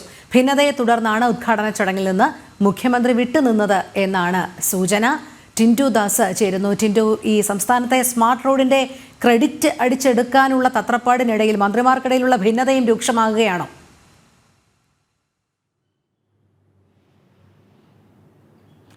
തീർച്ചയായിട്ടും രോഹിണി, 4 ദിവസങ്ങൾക്ക് മുമ്പാണ് സംസ്ഥാനത്തെ 14 ജില്ലകളിലെയും സ്മാർട്ട് റോഡുകളെ ക്രോഡീകരിച്ചുകൊണ്ടൊരു ഉദ്ഘാടന പരിപാടി തിരുവനന്തപുരം മാനവീയം വീതിയിൽ സംഘടിപ്പിച്ചത്.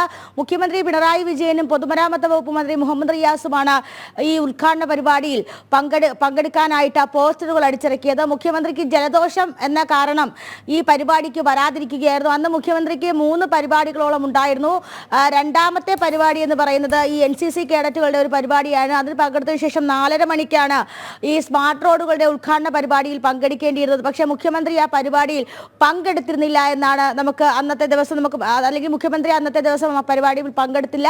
സ്മാർട്ട് റോഡുകളുടെ ഉദ്ഘാടന പരിപാടികളിൽ പങ്കെടുക്കാതിരിക്കുകയായിരുന്നു. കാരണം ഇങ്ങനെയാണ് പറയുന്നത്: സംസ്ഥാനത്തെ 14 ജില്ലകളിലെ സ്മാർട്ട് റോഡുകളെ ക്രോഡീകരിച്ചുകൊണ്ട് അല്ലെങ്കിൽ സ്മാർട്ട് റോഡുകളെ ഒക്കെ ഒരേ സമയത്തുള്ള ഉദ്ഘാടന പരിപാടിയിൽ മുഖ്യമന്ത്രിയുടെയും അതോടൊപ്പം തന്നെ പൊതുമരാമത്ത് വകുപ്പ് മന്ത്രിയുടെയും ചിത്രം മാത്രം പതിച്ച ഫോട്ടോ അല്ലെങ്കിൽ ചിത്രം മാത്രം പതിച്ച പോസ്റ്ററുകളാണ് പതിപ്പിച്ചിട്ടുണ്ടായിരുന്നത്.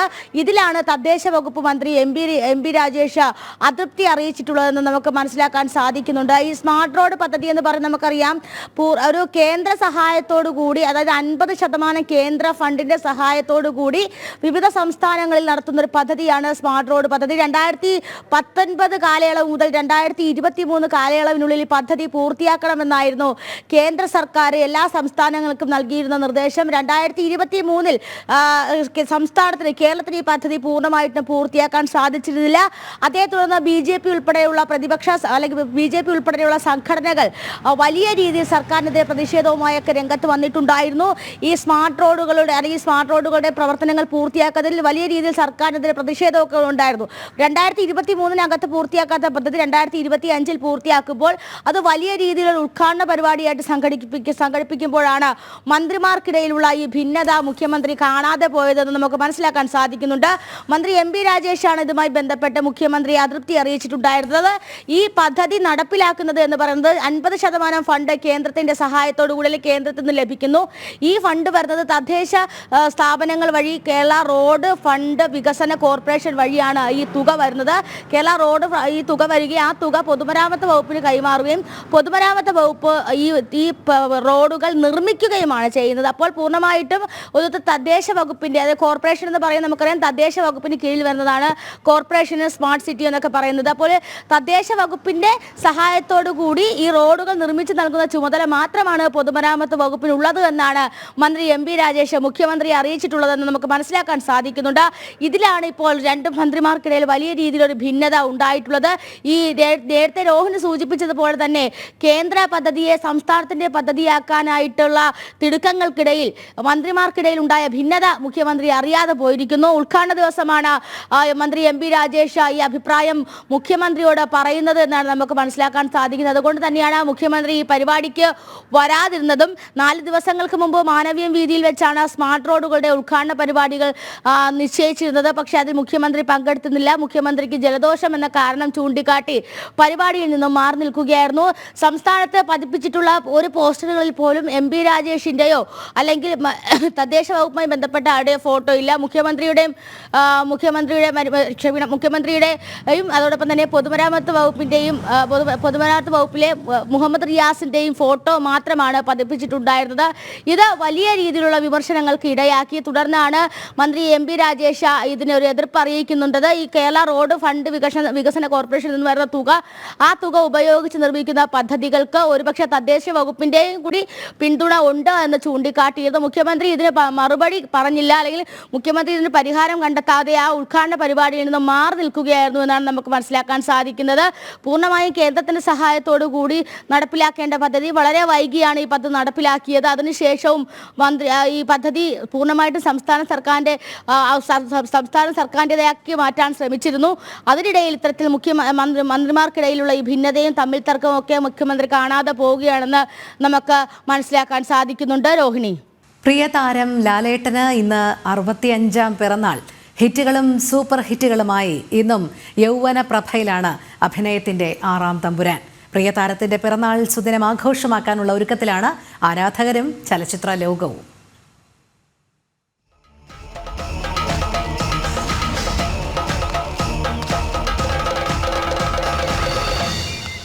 ലാലേട്ടൻ എത്ര തലമുറകളുടെ സ്വപ്നനായകൻ, ഇനിയെത്ര തലമുറകളുടെ വീരനായകൻ.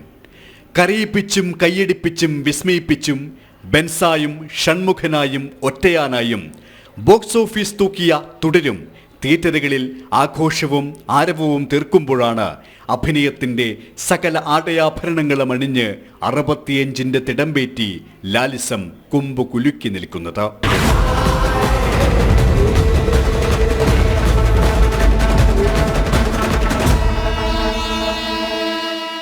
ഒരു വശത്തേക്ക് തോളൽപ്പം ചിരിച്ച് മനം മയക്കുന്ന കള്ളച്ചിരിയുമായി എത്തിയ കാൽപ്പനിക നായകനെ എത്ര പ്രണയിച്ചാലാണ് മതിവരിക. പൊള്ളുന്ന ജീവിതാനുഭവങ്ങളുടെ പരിഭവങ്ങളിൽ പൊട്ടിത്തെറിച്ച ക്ഷുഭിത യൗവനത്തെ എത്ര ആരാധിച്ചാലാണ് കൊതിതീരുക. മീശ പിരിച്ച് കൈ ചുരുട്ടി എതിരാളികളെ നിലം പരിശാക്കിയ വീരനായകനെ എത്ര ആർപ്പ് വിളിച്ചാണ് വരവേൽക്കാനാവുക?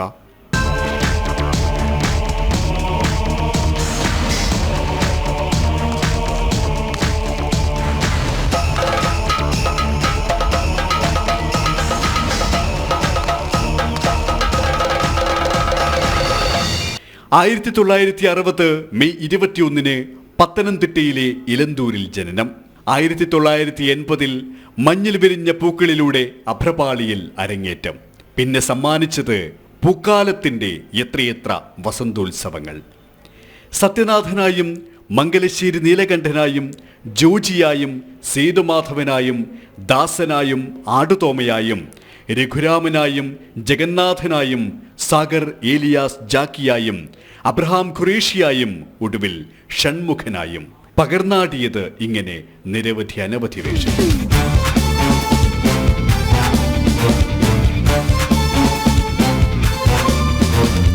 തിരയിൽ നിറഞ്ഞ ലാലേട്ടനെ ഉള്ളുനിറയെ സ്നേഹിച്ചു മലയാളം.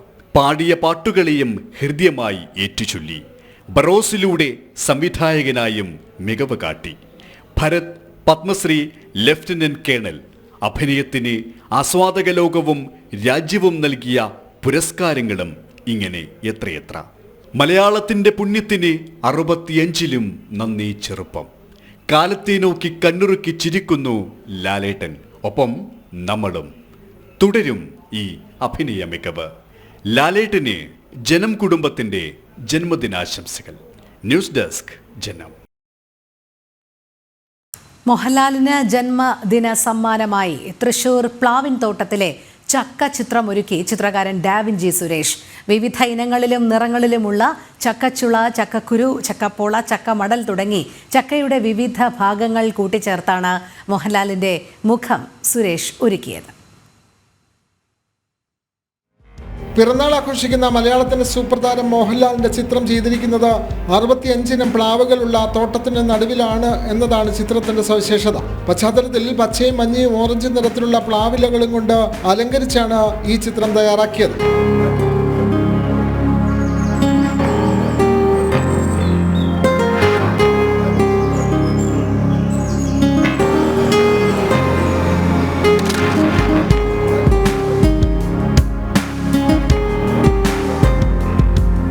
തൃശൂർ വേലൂരിലെ കുറുമാൽകുന്നിലെ വർഗീസ് തരകന്റെ ആയുർ ജാക്ക് ഫാമിലാണ് ഡാവിഞ്ചി സുരേഷിന്റെ 97 മീഡിയമായ ചക്കച്ചിത്രം ജനിച്ചത്. 8 അടി വലിപ്പത്തിലും 2 അടി ഉയരത്തിലും തട്ടുണ്ടാക്കി അതിൽ വസ്ത്രം വിരിച്ച് മോഹൻലാലിന്റെ മുഖം സ്കെച്ച് ചെയ്താണ് ചക്കച്ചുളകൾ നിരത്തിയത്.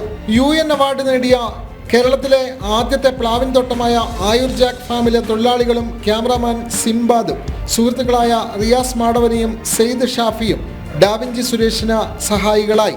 5 മണിക്കൂർ സമയം ഇതിനായി വേണ്ടി വന്നു. ഏകദേശം 20 ചക്കയോളം ഇതിനായി ഉപയോഗിക്കുകയും ചെയ്തു.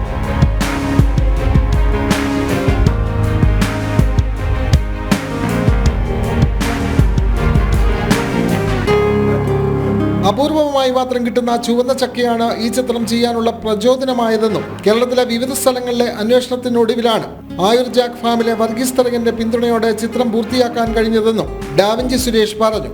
ചുവന്ന ചക്ക കിട്ടിയത് കൊണ്ട് മാത്രമാണ് നമ്മൾ ഈ പടം ചെയ്യാൻ തീരുമാനിച്ചത്. സാധാരണ മഞ്ഞ ചക്ക കൊണ്ട് നമുക്ക് ഇങ്ങനത്തെ ഒരു ചിത്രം ചെയ്യാൻ പറ്റില്ല.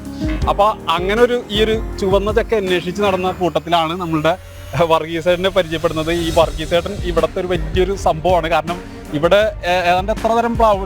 65 ഇനം പ്ലാവുകളുണ്ട്. 65 ഇനം പ്ലാവുകളാണ് ഈ ഒരു തോട്ടത്തിലുള്ളത്. എത്ര വർഷമായി? ഇത് ഞങ്ങള് 2008 തൊട്ട് ഘട്ടം ഘട്ടമായിട്ട് പ്ലാവ് കൃഷിയിൽ വന്നാണ്. 2015 തൊട്ട് കേരളത്തിലെ ആദ്യത്തെ പ്ലാവ് കൃഷിത്തോട്ടം. കേരളത്തിലെ ആദ്യത്തെ പ്ലാവ് കൃഷിത്തോട്ടം മാത്രമല്ല, ഐക്യരാഷ്ട്രസഭയുടെ ഇന്റർനാഷണൽ വാട്ടർ സസ്റ്റൈനബിലിറ്റി അവാർഡ് കിട്ടിയ തോട്ടം കൂടിയാണ്. വ്യത്യസ്തമായ കലാസൃഷ്ടി കാണാൻ നാടിന്റെ നാനാഭാഗങ്ങളിൽ നിന്നുള്ളവരാണ് ഇവിടേക്ക് എത്തിയത്. ജനം, തൃശൂർ. നടിയെ ആക്രമിച്ച കേസ് എറണാകുളം പ്രിൻസിപ്പൽ സെഷൻസ് കോടതി ഇന്ന് വീണ്ടും പരിഗണിക്കും. വിചാരണയിൽ ഇതുവരെയുള്ള വാദത്തിൽ ആവശ്യമെങ്കിൽ കോടതി ഇന്ന് വ്യക്തത തേടും. നടപടി പൂർത്തിയായാൽ കേസിൽ ഇന്ന് വിധി പറയുമെന്ന് കോടതി അറിയിക്കും. രേഷ്മ ബാബു ചേരുന്നു. രേഷ്മ, എന്താണ് ഇതുമായി കൂട്ടിച്ചേർക്കാനുള്ളത്? നടി ആക്രമിച്ച കേസിന്റെ വിചാരണയുടെ ഭാഗമായിട്ടുള്ള അന്തിമ വാദങ്ങളൊക്കെ തന്നെ, അല്ലെങ്കിൽ അതുമായി ബന്ധപ്പെട്ടുള്ള എല്ലാ നടപടിക്രമങ്ങളും നേരത്തെ തന്നെ പൂർത്തീകരിച്ചിരുന്നു. പക്ഷെ എങ്കിലും ഈ രണ്ടുപേർക്കും, പ്രോസിക്യൂഷനും പ്രതിഭാഗത്തിനും വീണ്ടും വാദത്തിൽ എന്തെങ്കിലും കൂട്ടിച്ചേർക്കലുകൾ ആവശ്യമുണ്ടെങ്കിൽ അക്കാര്യത്തിലാണ് ഇന്ന് വ്യക്തത തേടുന്നത്. അതിന്റെ ഭാഗമായിട്ട് എറണാകുളം പ്രിൻസിപ്പൽ സെഷൻസ് കോടതി കേസ് ഇന്ന് വീണ്ടും പരിഗണിക്കുന്നുണ്ട്. പ്രോസിക്യൂഷനോ അല്ലെങ്കിൽ പ്രതിഭാഗത്തിനോ ഏതെങ്കിലും കാര്യങ്ങളിൽ രേഖാമൂലമോ അല്ലാതെയോ വാദം ഉന്നയിക്കാനുണ്ടെങ്കിൽ അതും ഇന്ന് ഉന്നയിക്കാൻ സാധിക്കും. അതിനുശേഷം എല്ലാ നടപടിക്രമങ്ങളും പൂർത്തിയാക്കിക്കൊണ്ട് കേസ് എന്ന് പറയുമെന്നുള്ള കാര്യത്തിലും ഒരു തീരുമാനം ഇന്ന് തന്നെ ഉണ്ടാകുമെന്നാണ് പ്രതീക്ഷിക്കുന്നത്. 2017 ഈ കേസിനാസ്പദമായിട്ടുള്ള സംഭവം ഉണ്ടാകുന്നത്. ഫെബ്രുവരി 17 ആണ് കൊച്ചിയിൽ നടി ആക്രമിക്കപ്പെടുന്നത്. നടൻ ദിലീപ് ഉൾപ്പെടുന്ന അടക്കമുള്ള 12 പ്രതികളായിരുന്നു കേസിൽ ഉണ്ടായിരുന്നത്. ദിലീപ് പ്രതി അല്ലെങ്കിൽ പ്രതിപട്ടികയിൽ ദിലീപ് വന്നതോടുകൂടി ഈ കേസിന്റെ മാനം മറ്റൊരു തലത്തിലേക്ക് ഉയരുകയും ചെയ്തിരുന്നു. എന്തായാലും ഒരാൾ മാപ്പുസാക്ഷിയായ ഒരു കേസ് കൂടിയാണ്. 9 പേരാണ് നിലവിൽ പ്രതിപട്ടികയിൽ അവശേഷിക്കുന്നത്. നിലവിലെ വിചാരണ 2018 ആരംഭിച്ച വിചാരണ ഏകദേശം ഇത്രയധികം വർഷങ്ങൾ നീണ്ടു നിന്നും അതിനിടയിൽ തന്നെ പലതവണ ഹൈക്കോടതിയിലും സുപ്രീം കോടതിയിലും ഈ ഇരയാക്കപ്പെട്ട നടി ഈ വിചാരണ കൃത്യമായിട്ടുള്ള രീതിയിലല്ല, നടപടിക്രമങ്ങളിൽ തനിക്ക് അവിശ്വാസ്യതയുണ്ട് തുടങ്ങിയ കാര്യങ്ങൾ ചൂണ്ടിക്കാട്ടിക്കൊണ്ട് ഹർജിയും രാഷ്ട്രപതിക്കടക്കം കത്തും നൽകിയിരുന്നു. അതിനിടയിൽ തന്നെയാണ് വിചാരണ അന്തിമഘട്ടത്തിലേക്ക് കടന്നതും. എന്തായാലും ഇക്കാര്യത്തിൽ പ്രോസിക്യൂഷനോ അതുമല്ലെങ്കിൽ പ്രതിഭാഗത്തിനോ കൂടുതൽ കാര്യങ്ങൾ വിശദീകരിക്കാനുണ്ടെങ്കിൽ പ്രിൻസിപ്പൽ സെഷൻസ് കോടതിക്ക് മുന്നിൽ ഇന്ന് പറയാൻ സാധിക്കും. അതിനുശേഷം അന്തിമമായിട്ടുള്ള ഒരു വിധി പ്രഖ്യാപനം എന്നുണ്ടാകുമെന്നുള്ള കാര്യത്തിലും തീയതി പറയുകയും ചെയ്യും. രോഹിണി. ശരി, രേഷ്മ ബാബു ആണ് വിവരങ്ങൾ നൽകിയത്.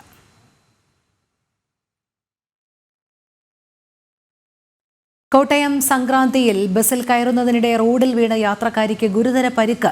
കുമാരനല്ലൂർ ഉന്തുക്കാട്ട് സ്വദേശി ശോഭനയ്ക്കാണ് പരിക്കേറ്റത്. ശോഭന സ്വകാര്യ ബസ്സിൽ കയറുന്നതിനിടയിൽ ബസ് മുന്നോട്ടെടുക്കുകയായിരുന്നു. ശോഭനയുടെ കാലിലൂടെ ബസ് കയറിയിറങ്ങി. പരിക്കേറ്റ ശോഭനയെ കോട്ടയം മെഡിക്കൽ കോളേജ് ആശുപത്രിയിൽ പ്രവേശിപ്പിച്ചു.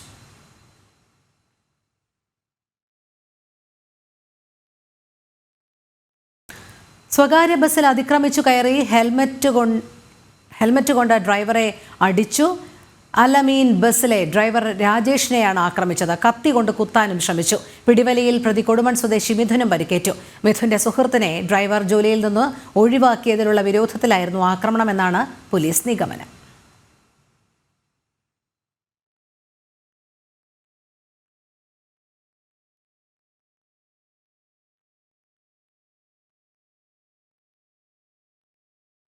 പുത്തൻ പുലരിയുടെ സമയം ഇവിടെ പൂർണ്ണമാകുകയാണ്. എല്ലാ പ്രേക്ഷകർക്കും ഒരിക്കൽ കൂടി ശുഭദിനം ആശംസിക്കുന്നു. നന്ദി, നമസ്തേ.